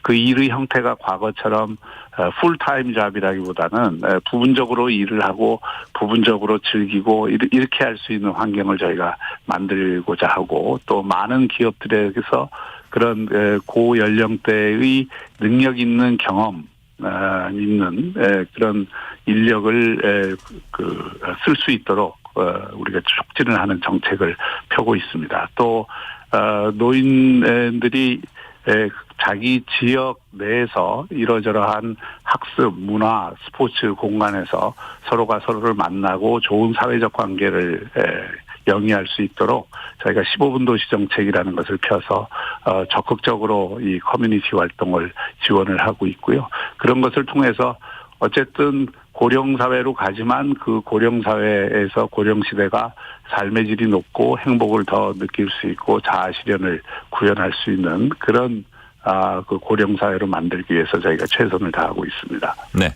부산 수영구청과 해운대구청 소관이긴 한데요. 시민들의 관심이기도 해서 시장님께 여쭤보겠습니다. 네. 새해 첫날 선보이려던 광안리 드론쇼가 통신장애로 취소돼서 수많은 관광객들이 발길을 돌렸습니다.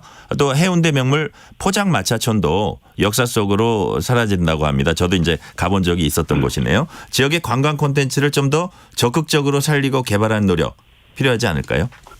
네, 그 수영구의 드론쇼는 새해 첫날 그 통신마비로 그 불편을 드려서 참 안타까운 일이고 또 송구스럽게 생각합니다. 그러나 그 다음날 바로 드론쇼가 전개가 됐고 지금 주말마다 수영구에서 광안리 바다에서 드론쇼가 전개되고 있고 이미 관광 명물이 되었고요. 네. 앞으로는 이제 많은 인구가 한꺼번에 몰려들 때를 예상 못해서 그런 일이 벌어진 것이니까 그런 일이 없도록 더욱더 해당 자치단체를 통해서 철저히 관리할 것입니다. 최근에 부산의 관광객들이 굉장히 많아졌고요. 작년에 트립닷컴에서 이 세계에서 제일 급부상하는 여행지로 비엔나하고 부산이 꼽혔고 또 내셔널 지오그래픽에서는 팬데믹 이후에 방문해야 될 25군데 한 군데로 부산이 유일하게 한국에서는 꼽혔습니다. 그런 만큼 최근에 외국 관광객들이 굉장히 많이 들어오고 있고 국내 관광객들도 그 수가 굉장히 많이 늘었습니다. 여기에 걸맞는 문화 관광 콘텐츠를 채우기 위해서 저희가 적극적으로 노력을 하고 있고 지금 부산에 태양의 서커스라는 세계적인 서커스가 열리고 있는데 전부 완전히 만석이 되었습니다. 또 그뿐만이 아니라 최근에 이제 여러 가지 페스티벌이나 또 쇼나 또 퍼포먼스 같은 것들이 부산에서 계속 일어나고 있어서 그 관광도시 부산으로서의 미래는 대단히 밝다고 생각합니다. 네. 마지막 질문 짧게 하나 부탁드릴게요. 엑스포 유치 실패로 가덕도 신공항 건설이 동력을 잃은 거 아니냐 이런 관측이 일부 나옵니다. 예정대로 추진됩니까?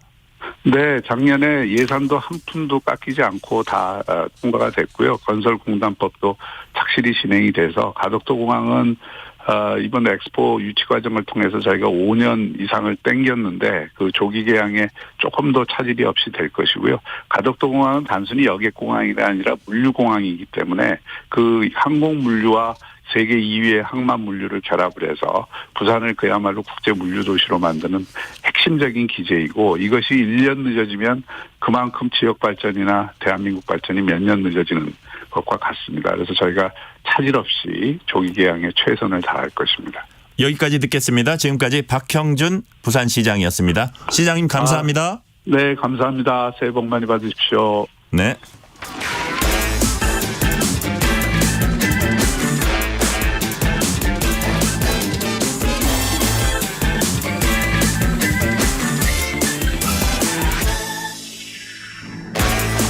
조희연 서울시 교육감 2심 판결 경향신문 박순봉 기자와 짚어봅니다. 박 기자 안녕하세요. 네, 안녕하세요.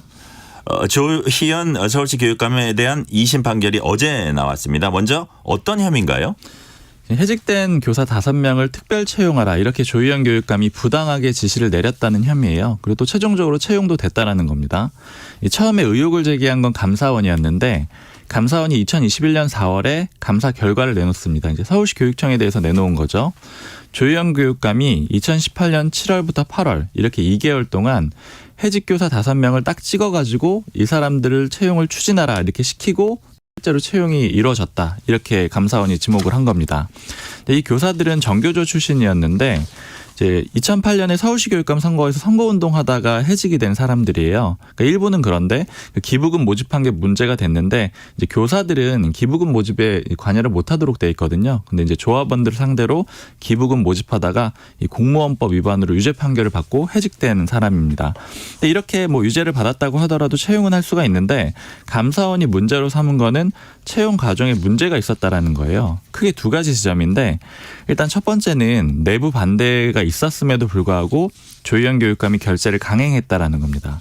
그러니까 담당자, 국장, 과장, 부교육감 이런 실무진부터 해가지고 이 결재 라인이 있는데 이걸 거치지 않았다라는 거고요. 이 내부 라인에서 이거 좀 부당하다 이렇게 하면은 특혜 채용으로 수사를 받을 수도 있다 이런 의견을 냈다 그래요. 근데 이런 의견에도 불구하고 조 교육감이 단독으로 결재를 했다라는 겁니다.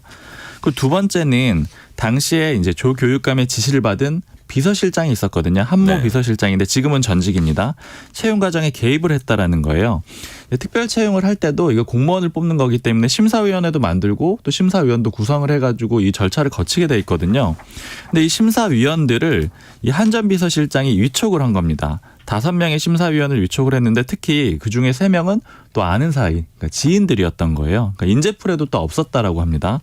게다가 이 한 전 실장이 요 이제 심사위원들한테 이번 특채는 해직 교사를 채용하기 위한 거다 이렇게 얘기를 했다라는 거예요. 즉 뭐 일종의 이제 가이드라인을 줬다라고 그렇게 감사원은 발표를 한 겁니다. 네. 그러니까 감사원이 이제 감사를 하고 이 사건을 이어서 공수처 고위공직자범죄수사처가 수사를 했죠. 맞습니다. 공수처가 맡았던 첫 번째 사건이라서 또 주목이 되기도 했었어요. 공수처가 2021년 1월에 출범을 했고요.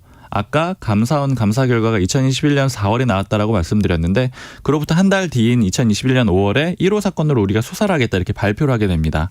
이제 감사원 감사랑 수사 결과는 결과적으로 비슷했고요. 그래서 9월에 검찰로 사건을 이첩을 해요. 기소를 해달라 이렇게 요청을 한 건데 이렇게 했던 거는 공수처는 교육감에 대해서는 수사만 할 수 있고 또 기소는 못하게 돼 있거든요. 그래서 이제 검찰이 이어받았던 거고 검찰이 12월에 기소를 하게 돼서 이렇게 하면서 재판이 시작이 된 겁니다. 네. 그리고 어제 이제 2심 판결이 나왔습니다. 1심하고 2심 결과 같았죠? 네. 그 양쪽 모두에서 1년 6개월에 집행유예 2년이 조교육감에 대해서 선고가 됐습니다.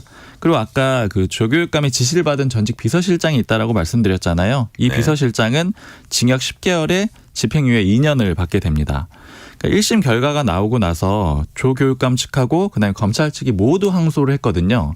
그러니까 조교육감 쪽에서는 이거 억울하다, 판결 잘못됐다 이런 입장인 거고 검찰 쪽에서는 이거 형이 너무 낮게 나왔다 이렇게 갈려서 서로 항고를 했던 거예요. 근데 어제 재판부 2심에서는 이런 판단을 했어요. 1심 판단이 합리적이다. 그러니까 너무 뭐 가볍거나 무겁지도 않고 부당하다고 보이지도 않는다. 이렇게 결론을 내렸습니다. 즉 이 얘기는 양쪽의 이 항고를 모두 다 기각을 한 거고요. 그래서 이제 1심 판결 똑같은 그런 형을 내놓은 겁니다. 그 재판부가 했던 몇 가지 표현도 좀 전해드리면은 최소한의 공개 경쟁성을 확보하지 못했다. 이런 지적을 했고 그다음에 조교육감이 이걸 확보하기 위한 적절한 조치도 취하지 않았다. 이런 지적도 했습니다. 또 하나 표현으로 볼 거는 정교조 후보랑 단일화하고 나서 3선에 성공을 했는데 그거에 대한 보상처럼 보이기에 충분하다. 이런 표현도 재판부가 내놨습니다. 네. 이번에 이제 2심까지 나온 거지만 이 판결이 대법원에서 확정되면은 교육감직 잃게 되나요? 맞습니다. 이 징역형이 나오게 되면 사실은 이제 금고형 이상을 받게 되면 교육감은 자리를 내놔야 되거든요. 근데 집행유예라는 거는 이제 집 안에 들어가진 않지만 그 수감되진 않지만 징역형이거든요. 그러니까 결과적으로는 이 결과를 지켜봐야 되겠지만 대법원에서 뒤집히지 않고 똑같은 그런 판단이 나오면은 직을 내놔야 되는 그런 상황이 되는 겁니다. 조교육감의 원래 임기가 2026년 6월까지거든요. 그러니까 교육감 임기는 지방선거 할 때 이제 같이 뽑잖아요. 그래서 지자체장이랑 똑같다라고 보시면 되는데 그래서 2026년 6월 3일 지방선거가 있어요. 그래서 만약에 유죄가 확정이 된다면은 그 전에 보궐선거를 치르느냐 아니면 대행체제로 가느냐 이 두 갈래가 있는데 만약에 내년 3월 전에 유죄가 확정이 되면은 보궐선거를 치르게 됩니다. 그리고 그 이후에 나오게 되면은 이제 기간이 짧기 때문에 직무대행 체제로 가게 돼요. 지금 교육감은 원래 이제 그런 정당색을 가져서는 안 된다라고 해서 정당에 소속은 안 돼 있는데 그래도 성향 분류가 돼 있거든요. 뭐 진보교육감, 보수교육감 이렇게 돼 있는데 조영 교육감은 진보교육감이고요. 그리고 전체 17개 그 교육감 협의회가 있는데 여기 회장직도 맡고 있어요. 그래서 만약에 물러나게 되면은 이 구도에도 좀 영향을 줄 수가 있습니다. 네. 교원단체 성향별로 어제 판결에 대한 이제 반응도 달랐을 텐데 어땠습니까? 네. 그러니까 정치권에서 정당별로 사안마다 입장 다르게 나오는 거랑 좀 비슷한데요. 이제 보수 성향인 그 교청, 한국교원단체 총연합회 같은 경우에는 어제 판결에 대해서 환영하는 입장을 내놨는데 민주화 특채가 아니라 불법 특혜 채용이었음을 재차 확인한 판결이다 이렇게 얘기를 했고요. 교육의 공정성, 신뢰성을 회복하는 계기가 돼야 된다 이런 입장을 내놨습니다. 근데 이제 반대로 진보 성향으로 불리는 정교조 같은 경우에는 이번 판결은 정치적인 판결이다. 그리고 특별 채용은 인사권을 가진 교육감의 고유한 권한이다 이런 얘기를 하면서 이게 결국에는 정교조 조합원이었기 때문에 걸고 넘어진 사건 아니냐 이렇게 반박하는 그런 입장을 내놓기도 했습니다. 그렇군요. 오늘은 여기까지 듣겠습니다. 박순봉 기자였습니다. 감사합니다. 감사합니다. 전종철의 전격시사 2부 순서 여기서 마치고 3부가 이어집니다.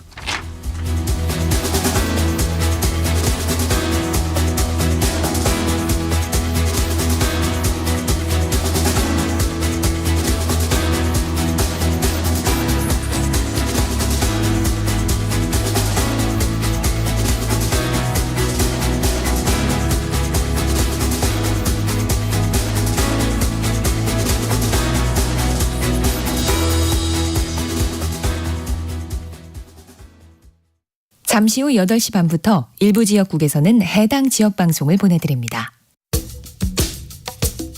워렌 버핏은 가치 투자, 필립 피셔는 성장주 투자, 피터 린치는 장기 투자, 그리고 성기영은 경제쇼.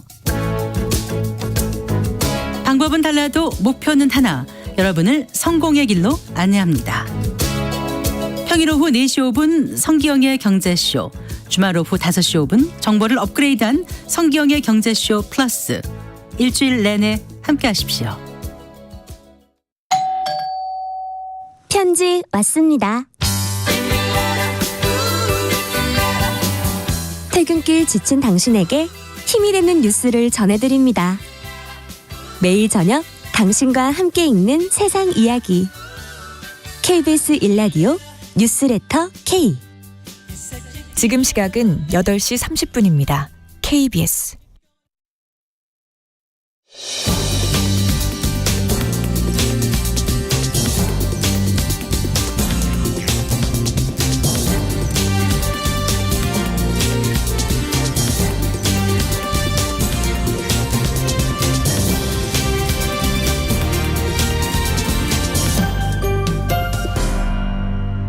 전종철의 전격 시사.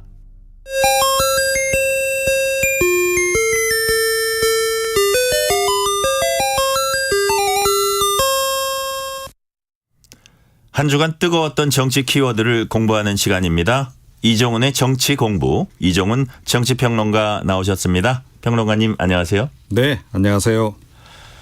공천 뉴스가 정치권을 뒤덮고 있습니다. 도대체 공천이 뭐길래? 말 그대로 공천이 뭡니까? 네, 뭐 한마디로 정의를 내리자면 정치인에게는 생명줄과 같다. 공천은 생명줄이다. 네, 이렇게 보시면 됩니다. 그러니까 공천을 받아야 일단 뭐 당선이 될 수 있는 거고, 공천 받지 못하면 당선이 되기 좀 어려운 거죠. 출마자들은 오히려 그래서 이제 그 본선보다 이 공천 받는데 더 집중하기도 한다는 거고요. 물론 이제 무소속 후보 경우는 좀 다릅니다. 자, 그러면 공천에 대한 사전적 의미는 뭘까? 정당이 공직선거에 나갈 후보자를 추천하는 것.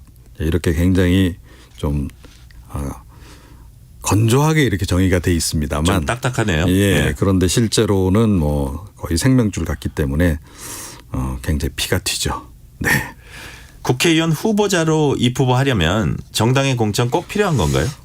무소속으로 나간다 이러면 꼭 필요하진 않습니다. 그런데 정당에 이제 후보로 나가려고 한다면 공천은 반드시 받아야 되는 거죠. 정당법에 이렇게 규정이 돼 있습니다. 47조 이제 1항을 보게 되면 정당은 선거에 있어 선거구별로 선거할 정수 범위 안에서 그 소속 당원을 후보자로 추천할 수 있다. 이렇게 지금 이제 일단 규정이 돼 있고요.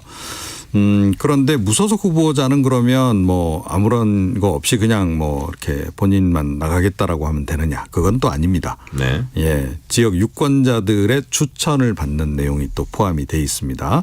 정당법에 이것도 규정이 좀 돼 있고요. 그래서 지역구 국회의원 선거에 나가려고 하면 300인 이상 500인 이하 예, 이런 분들로부터 선거권자들로부터 추천을 받아야 되는 이제 그런 게 있고요.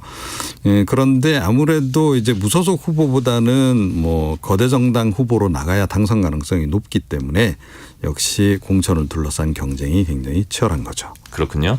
그렇다면 공천제도 우리나라에서 언제부터 시작됐습니까? 네, 사실은 뭐 그 1948년 50선거.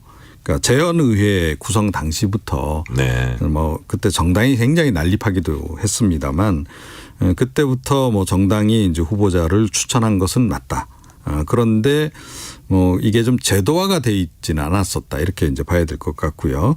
당내에서 좀 제대로 절차를 만들어서 공천을 하기 시작한 것은 자유당이 처음인 것으로 그렇게 기록이 돼 있습니다. 그래서 1950년대인가요? 네, 1954년 이제 제 3대 총선 앞두고 181명 공인 후보자를 선정 발표했던 그것이 이제 효시다 이렇게 이제 보시면 될 것 같고요. 그런데 이 공천제도라고 하는 것은 사실은 정당하고 역사를 같이 합니다. 정당을 만드는 목적이 뭐냐? 뭐 권력을 잡기 위해서다 이렇게 이제 얘기를 하지 않습니까? 네. 근데 권력을 잡는다는 게 결국은 이 공직을 이제 장악하는 거다 이렇게 본다면 정당은 기본적으로 만들어서 이 공직선거에 나갈 후보자를 뽑는 그런 그 주체다 이렇게 이제 보시면 될 것 같습니다. 네. 그러면 공직선거에 공통된 공천 관련 규정 그리고 공천 과정은 어떻게 되는지도 좀 짚어주세요. 네, 일단 근거가 되는 거는 정당법입니다. 제47조 이제 정당의 후보자 추천 그 규정 2호를 보게 되면 정당이 그 후보자를 추천하는 때에는 민주적 절차에 따라야 한다. 이렇게 규정을 하고 있습니다. 좀 구체적인 그런 절차를 다 정당법에서 규정하고 있는 건 아니고요. 그다음에 이제 그 3호와 4호 쪽에서는 이제 그 여성 할당제에 대한 이제 규정이 좀 포함이 돼 있습니다. 그래서 여성 할당제에 관한 부분을 제외한 공천 절차에 대해서는 기본적으로 정당의 자율에 맡기는데 다만 민주적으로 해라. 이렇게만 이제 규정을 어떻게 보면 대원칙이네요. 네, 그렇습니다. 그래서 각 정당이 뭐 기본적으로 요즘에 뭐 언론에서 많이 보시다시피 이제 공천관리위원회 이런 걸 만들죠. 그리고 이제 국민경선제를 원칙으로 하는 등 나름대로 민주적 절차를 따라서 공천을 하기 위해서 노력은 하고 있다. 이렇게 보시면 될 것 같습니다. 네, 공천 얘기하면 이제 꼭 따라오는 단어들이 있습니다. 코커스, 오픈 프라이머리 지금 이제 미국 대선도 네. 본격 시동됐습니다만 그다음에 이제 단수 공천, 전략 공천, 시스템 공천 등 뭐 여러 가지가 있어요. 공천에 대해서 좀 더 잘 이해할 수 있게 이 용어들도 좀 설명을 해 주세요. 예. 최근에는 이제 이 시스템 공천이라는 단어를 그 두 거대 정당이 많이 사용하고 있죠. 네. 이건 뭐냐? 당대표나 대통령 같은 특정인이 공천 과정에 개입할 수 없도록 제도화하겠다. 이런 얘기입니다. 예를 들어서 이제 미국처럼 일반 국민이 참여하는 예비 경선 오픈 프라이머리라고 하죠. 뭐 그렇게 하거나 아니면 당을 지지하는 일반 국민하고 당원이 참여하는 예비 경선 이걸 코커스라고 부릅니다. 뭐 이런 식으로 이제 경선을 이제 시행을 할 경우에 특정인이 공천 개입하는 건 좀 어렵다 이런 얘기죠. 네. 그래서 최근 민주당은 완전 국민 경선제 실시하겠다 이렇게 이야기를 좀 하고는 있습니다. 미국 같은 경우에는 오픈 프라이머리를 이제 진행할 경우에는 주마다 정당들이 다 한날 오픈 프라이머리를 보통 하기도 하고 그러는데 우리나라는 아직 이 정도까지 제도화가 돼 있지는 않습니다. 향후에 이제 그렇게 되지 않을까 싶긴 하고 그리고 이제 선거 승리의 필요성 때문에 특정 지역에는 꼭 이 후보자를 내보내서 우리가 반드시 이겨야 되겠다. 네. 이래가지고 이제 내보내는 그런 경우를 이제 전략공천이라고 보통 이야기를 하죠. 이 경우에는 공천관리위원회가 이제 임의로 지정을 좀 하는 그런 경우가 있고 단수공천이라는 단어도 좀 들어보셨을 거예요. 이것도 사실은 전략공천입니다. 그런데 이 공천을 받기 위해서 나온 후보자 간에 이 지지율 격차가 굉장히 많이 날 경우에 이거 뭐 경선하는 게 큰 의미가 없다. 이럴 경우에는 이제 단수 공천을 하는 경우도 있습니다. 네. 단수 공천이나 전략 공천을 둘러싸고 이제 갈등이 많이 빚어지는데 그렇습니다. 실제로 네. 우리나라 정치권에선 공천 파동, 공천 학살, 공천 물갈이 이런 표현들 참 많았습니다. 우선 네. 공천 학살이란 무시무시한 말이 처음 등장한 게 이회창 한나라당 총재 때였죠. 네. 무슨 일이 있었습니까? 2000년 이제 16대 총선을 앞두고 있었고 이회창 당시 한나라당 총재가 한마디로 당을 좀 장악을 해야 되겠다. 그래서 이제 자기 계파들을 이제 주로 공천하기 위해서 타 계파들의 그 보스들을 비롯해서 현역 의원 43명을 공천해서 탈락을 시킵니다. 그러면서 이제 그 당시에 이건 뭐 거의 학살에 준한다. 이런 표현이 이제 사용되기 시작한 거고요. 그래서 이제 이 공천 학살이 최근에도 좀 많이 좀 이야기가 되고 있긴 한데 공천 학살의 좀 순화된 표현이 이제 공천 물갈이다. 이렇게 이제 보시면 될 것 같고. 실제 내용은 똑같은 겁니까? 뭐 강도에 따라서 강도가 아주 세다. 그리고 이제 그 물갈이 폭이 크다. 이러면 네. 이제 학살이라는 표현까지 등장하는 거고 그렇지 않고 이제 뭐 이런 정도면 봐줄만 하다. 이러면 이제 물갈이라는 표현을 쓰고. 학살할 때는 그때 학살이라고 우리가 명칭할 때는 김윤한, 이기택 이런 거물들이 포함이 됐어요. 그런 것도 이제 좀 포함돼서 이제 보스급들이 이제 특히 많이 탈락하고 하면 더욱더 이제 그런 표현을 많이 쓰죠.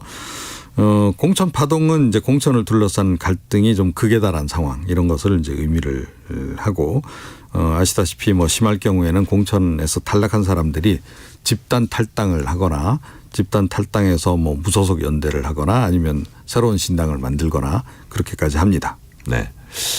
이제 한나라당에서 이제 친박과 친이가 서로 막 주고받고식으로 뭐 한 적이 있는데 네. 2008년 총선 때는 친이계가 친박의 핵심들을 대거 물갈이했죠. 예, 그렇습니다. 그러니까 그 당시 이제 친이계가 당권을 잡고 있을 때였고 그래서 이제 18대 국회의원 선거에서는 친박계 공천 학살이 이제 이루어졌죠. 당시 이제 이방호 사무총장이 전면에 나서서 이제 대거 친박계들을 이제 솎아내니까 이 친박 중진들이 이제 공천에서 배제당하면서 이대로 있을 수는 없다.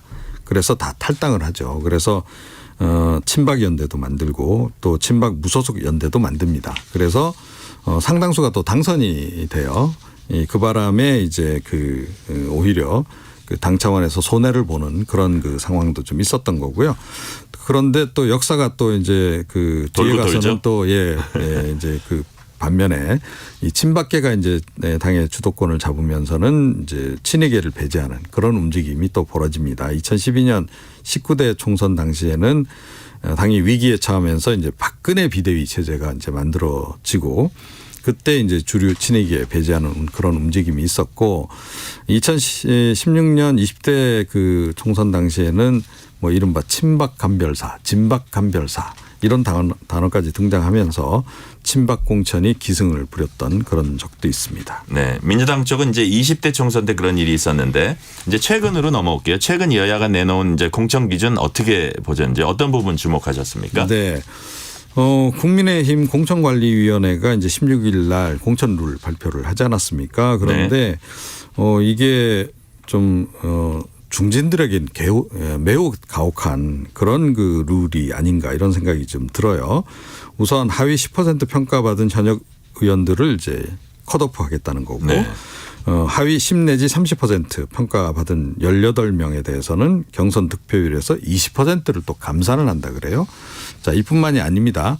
같은 지역구에서 3선 이상 한 중진들 같은 경우에는 경선 득표율에서 15%를 또 감산해요. 네.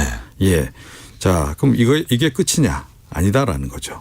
그러니까 정치 신인들 같은 경우에는 또 가산점을 부여하는 제도가 또 있습니다. 역으로. 예, 그래서 이번 같은 경우에 뭐 대통령실이나 정부 쪽에서 한 52명 정도 이른바 이제 친윤계 인사들이 이제 출마를 할 것으로 예상이 되는데 뭐 다는 아닙니다만 거의 대부분이 이제 이번에 처음 출마하는 사람들이에요. 그럼 이 사람들은 정치 신인 가산점을 또 받게 되는 겁니다.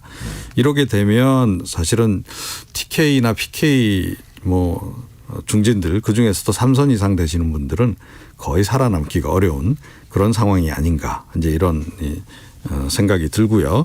그래서 이미 좀 많이 술렁이고 있죠. 당 내부적으로. 그렇고 이 민주당은 최근에 이제 국민참여 공천제를 대대적으로 이제 홍보 중인데 이게 지금 민주당도 이제 비명계들은 이거에 대해서도 굉장히 우려를 많이 하고 있습니다. 네. 그러니까 뭐 말은 국민 참여 방식으로 해서 공천 룰까지 정하겠다 이제 이런 얘기인데 강성 당원들에 의해서 결국은 공천 룰이 오히려 불공정하게 만들어지는 거 아니냐. 예, 그런 이제 문제 제기도 나오고 있는 그런 그 상황입니다. 최근에 이제 이른바 자객 공천을 둘러싼 갈등이 있는데 네. 자객 공천에 대해서는 어떻게 생각하세요? 예, 이거는 사실 이것도 굉장히 살벌한 표현 아니겠습니까?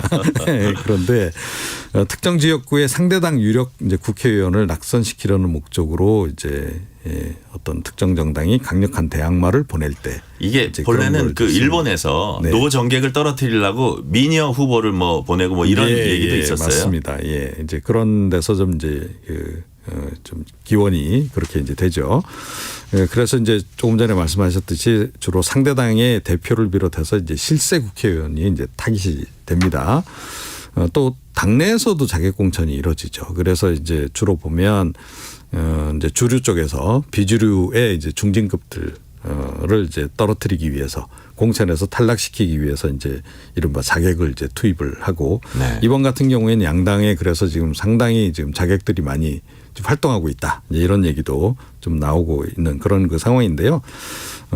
이런 얘기가 이제 나오는 얘기는 좀 부당하다라는 게 좀 뒤에 배경에 좀 깔려 있습니다. 예, 그러니까 부당하게 나를 이렇게 제거하려고 하는 거 아니냐라고 하는 그런 이제 의미도 좀 담겨 있다는 것 함께 좀 알고 계시면 좋을 것 같습니다. 네, 마지막으로 하나 여쭤볼게요. 공천 갈등 뭐 늘상 있는 건데 네. 그럼에도 불구하고 이게 왜 이렇게 항상 심할까 이런 생각을 하는데 부작용 줄이려면 어떻게 해야 될까요? 네, 역시 공천을 좀 공정하게 하면 되겠죠.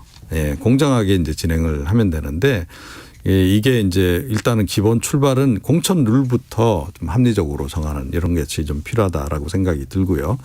그리고 사실은 우리가 조금 전에 말씀드렸듯이 미국처럼 이런 오픈 프라이머리 이런 거 이 얘기는 많이 하면서 지금 제도화가 좀 제대로 안 돼 있는데 한날 한시에 그냥 오픈 프라이머리를 딱 해서 양당이 그냥 그 지역구 후보자를 결정하는 그런 시스템으로 이제 가고 경선하는 후보자와 관련해서 과도하게 컷오프를 한다거나 그런 걸 하지 않으면 사실은 중앙당에서 뭐 특정인이 개입해서 이렇게 하는 일은 좀 많이 줄어들 것이다.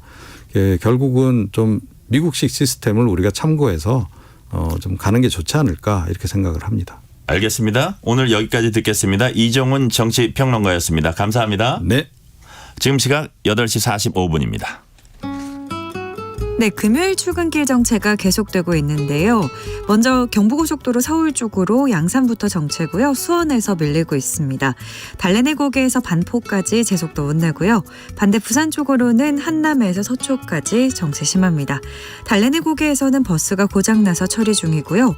북천안 부근 3차로와 4차로에서는 사고가 있어서 처리하고 있습니다. 경인고속도로 서울 쪽으로 서인천에서 부평까지 밀리고요. 반대 인천 쪽으로는 서인천에서 부평 부근까지 밀리고 있습니다. 서해안고속도로 목포 방향인데요. 금천부터 정체가 시작됐고요.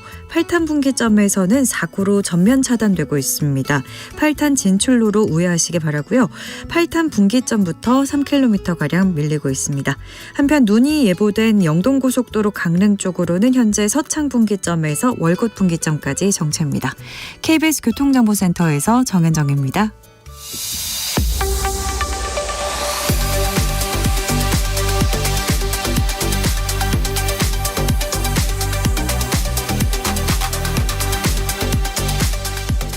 한 주간 있었던 뉴스 중 KBS 황정호 기자의 시선으로 고른 뉴스들 한 주간의 랭킹 뉴스 코너에서 함께 살펴보겠습니다. 황 기자 어서 오세요. 네, 안녕하세요.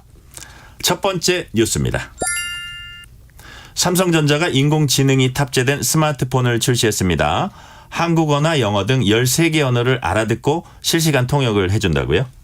이게 실제 기자들도 직접 체험을 해봤었는데 이게 진짜 실시간으로 통역을 해주더라고요. 그래서 그 부분이 지금 온라인이든 뭐 현장에서 반응이 가장 좋은데 사실상 이 삼성전자가 인공지능 탑재된 스마트폰을 출시하면서 인공지능의 온 디바이스화 시대가 이제 본격화됐다, 뭐 서막이 올라갔다 이런 다양한 평가들이 나오고 있습니다.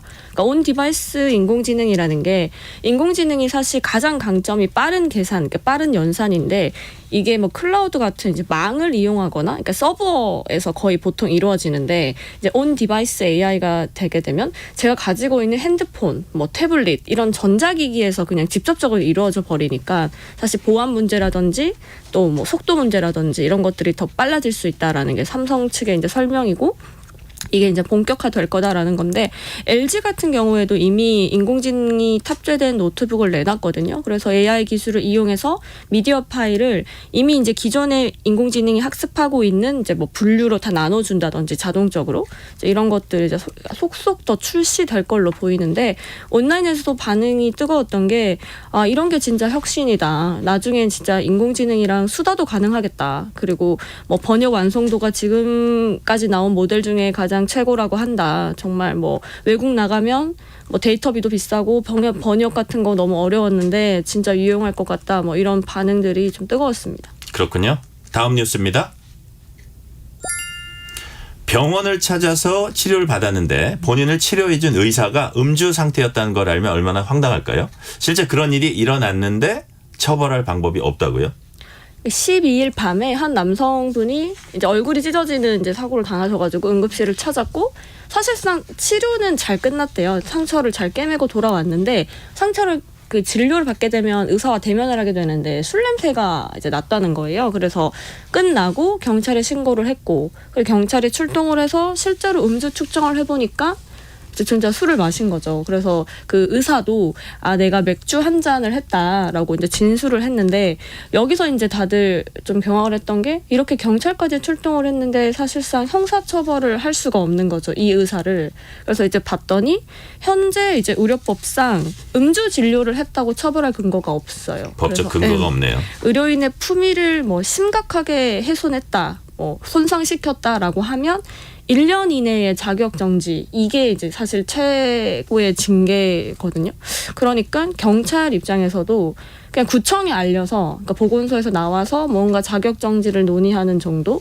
이제 그게 지금 최선인 거죠. 근데 뭐 이런 일이 사실 처음도 아닙니다. 2018년에 대학병원 전공의가 술을 마시고 미숙아한테 뭐 인슐린 과다 처방했다거나, 뭐 만취 상태 의사가 응급산모 수술을 집도하는 뭐 그런 일도 있었는데, 사실 뭐 이런 법이 발의는 됐지만 국회 문턱을 넘지 못하는 게 사실이고요.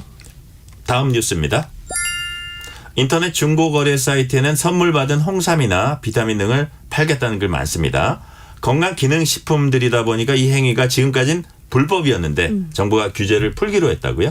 저도 이제 중고거래 사이트나 아마 뭐 그런 거 보시면 뭐 제가 갖고 있는 홍삼, 뭐 비타민 선물 받은 거 팝니다, 이런 글 많이 보셨을 텐데, 이게 사실 뭐 가족들도 안 먹고 저도 혼자 살고 하면 보관하는 것보다 조금 싸게 팔면 이득이니까 이런 걸 많이 하시는데, 사실 이게 모두 불법이었던 거죠. 이거 자체를 근데 모르시는 분들도 많으실 텐데, 이제 법을 따지면 이렇게 건강기능식품으로 분류가 되는 이런 물건들은 신고를 한 판매업자만, 그러니까 영업을 할 수 있는 거예요. 그렇군요. 근데 이제 개인 사이의 중고 거래긴 하지만 신고가 필요한 영업에 해당되기 때문에 사실상 지금까지는 불법이었거든요.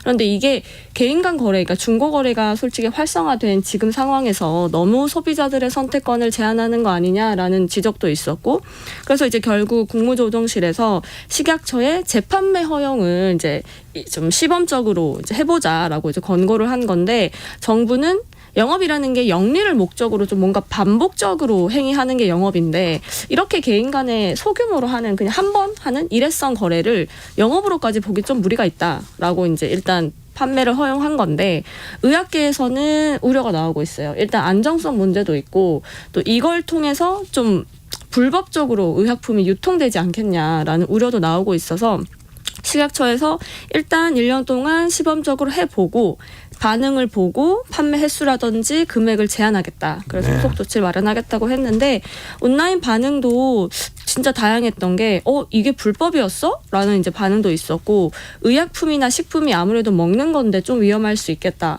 그리고 이제 어떤 댓글이 조금 와닿았는데, 이렇게 사실상 도움이 되는 법을 만들어주는데 또 일부 비양심적인 사람들 때문에 악법이 될 때가 있다. 이런 상황이 참 안타깝다라는 이제 다양한 반응들이 나왔습니다. 그렇군요. 다음 뉴스입니다. 결혼하는 부부에게 결혼 장려금 주는 이제 기초자치단체는 제법 있었거든요. 광역시로는 대전시가 처음으로 지원을 한다고요? 그렇죠. 전북 장수군 이런 쪽에서는 이제 인구 절벽, 인구 소멸 이런 이제 후속 조치 차원에서 최대 1,000만 원 정도 지원하는 뭐 그런 일들이 있었는데, 광역시에서는 대전이 처음입니다. 일단 대상은 혼인신고하기 전에 한 6개월 정도 대전에 살고 있는 만 18살 이상 39살 이하 초혼 부부, 그래서 1인당 250만 원씩 해서 500만 원을 지원하겠다는 건데, 사실 내년부터 지원을 하려고 했는데 이 장려금 혜택을 받으려고 혼인신고 시기를 아예 미룬다던가 아니면 아예 결혼 시기를 미루게 되니까, 그것 때문에 이제 시가 그냥 앞당겨서 시행을 하겠다라고 얘기를 한 건데, 아무래도 이런 현실적인 뭔가 정책이 나오다 보니까 정말 다양한 반응들이 있었는데, 아이를 낳으면 지원해주는 게 맞지 않냐, 결혼한다고 돈을 줘버리는 건 좀 세금 낭비 같다, 그리고 뭐 결혼 자체를 하면 차라리 무료 결혼식을 해주는 게 어떠냐, 결혼 비용이 너무 많이 나온다, 그리고 아이를 낳으면 자녀 수에 따라서 뭐 학비를 차등 면제해주는, 그러니까 이런 것들이 조금 더 효율적일 것 같다. 그러니까 좀 정말 좀 실질적인 뭔가 필요한 그런 댓글들이 좀 많았습니다. 네, 다음 뉴스입니다. 10대 남학생이 60대 경비원을 무차별 폭행하는 장면이 온라인을 통해서 확산이 됐어요. 그런데 한 유튜버가 폭력을 휘두른 10대 고등학생을 잡아서 훈계했다고 주장한 영상이 공개가 됐습니다. 이 같은 사적 제재를 놓고 다양한 반응이 나오고 있죠. 일단 이제 그 사건은 그 60대 경비원분이 사실 처벌을 원하지 않는다고는 하셨는데 이게 기절할 정도로 폭행을 한 이제 그 점이 이제 비춰서 경찰은 이미 그 상해 혐의로 입건을 한 상태고 그리고 뒤늦게 아신 거예요. 이렇게 이 영상이 온라인을 통해서 확산이 됐다. 그래서 명예훼손으로 또 이제 적용을 검토하고 있습니다. 이 사건은. 그리고 이제 이게 이렇게 되고 나서 유튜브 계정에 뭐 할아버지 폭행범 잡았다라는 이제 제목의 영상이 올라왔고 이제 한 유튜버가 그 남학생을 잡아서 이제 뭐 훈계하고 다시는 그러지 마라 뭐 이렇게 혼내는 장면이 담겨져 있었는데 이게 좋아요가 19만 회 정도 눌릴 정도로 진짜 반응이 뜨거웠거든요. 근데 뭐 이렇게 직접적으로 혼내는 장면 아니면 어떤 사건이나 사고가 발생했을 때 가해자의 신상을 공개하는 이런 이제 이른바 사적 제재 콘텐츠가 인기를 얻고 있는데 사실 뭐 속이 시원하다라는 반응도 있었고 하지만 이제 이게 법의 테두리를 벗어난 사적 제재다 보니까 또 다른 피해를 야기할 수 있다. 그러니까 정말 다양한 반응이 나왔는데 한 댓글에서는 법이 제대로 작동하면 이런 일이 생기겠냐. 공감은 못하지만 최소한 지지는 보낸다. 뭐 이런 댓글들이 있었습니다. 네, 다음 뉴스입니다. 자녀 성적과 월급 빼고 다 오른다는 농담이 있을 정도인데 물가 치솟다 보니까 과일값도 덩달아 금값입니다. 경남 김해 딸기 농가에서 수천만 원어치 딸기가 도난당했다고요. 이건 좀 짧게 좀 설명해 주세요. 그러니까 최근에 이제 경남 김해에서 한 10곳 정도 농가에서 한 3,800만 원어치 딸기가 그냥 사라진 거죠. 근데 지금 딸기가 금값이다 보니까 너무너무 비싸고 그리고 지금 딱 수확을 해서 이제 매출을 올리셔야 되는 이제 농가 입장에서는 너무 허탈하고 그리고 대부분 CCTV가 제대로 작동하지 않고 있다 보니까 지금 농민분들이 너무 속이 타고 있는 상황이라고 합니다. 농민들은 정말 허탈했겠어요. 그렇죠. 그래서 아마 좀 면식범이 아니겠냐라는 얘기도 나오고 초반에 경찰이 좀 초동 대처를 좀 못했다라는 지적도 나오고 있거든요. 그래서 그렇군요. 네, 좀 안타까운 사정이고 사실 처음에 사람들이 딸기라고 했는데 과실 물가 비율로 보면 9.6% 정도 올랐으니까 진짜 많이 비싸졌거든요. 그렇군요. 오늘은 여기까지 듣겠습니다. 한 주간의 랭킹 뉴스 KBS 황정호 기자였습니다. 감사합니다. 네, 감사합니다.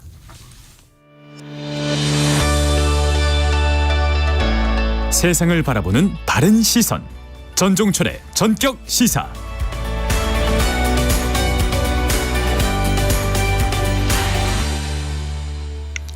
지난해 국내로 들어온 북한 이탈 주민은 모두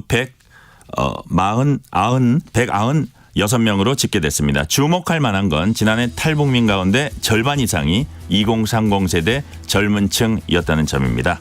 남성욱 고려대 교수는 과거엔 주로 개인적 문제 때문에 탈북했다면 지금 젊은 세대는 북한 사회의 미래, 희망, 비전이 없다고 생각해서 탈북 경향이 있다고 분석했습니다. 1월 19일 금요일 전종철의 전격시사 여기서 마칩니다. 저는 월요일에 다시 찾아뵙겠습니다. 감사합니다.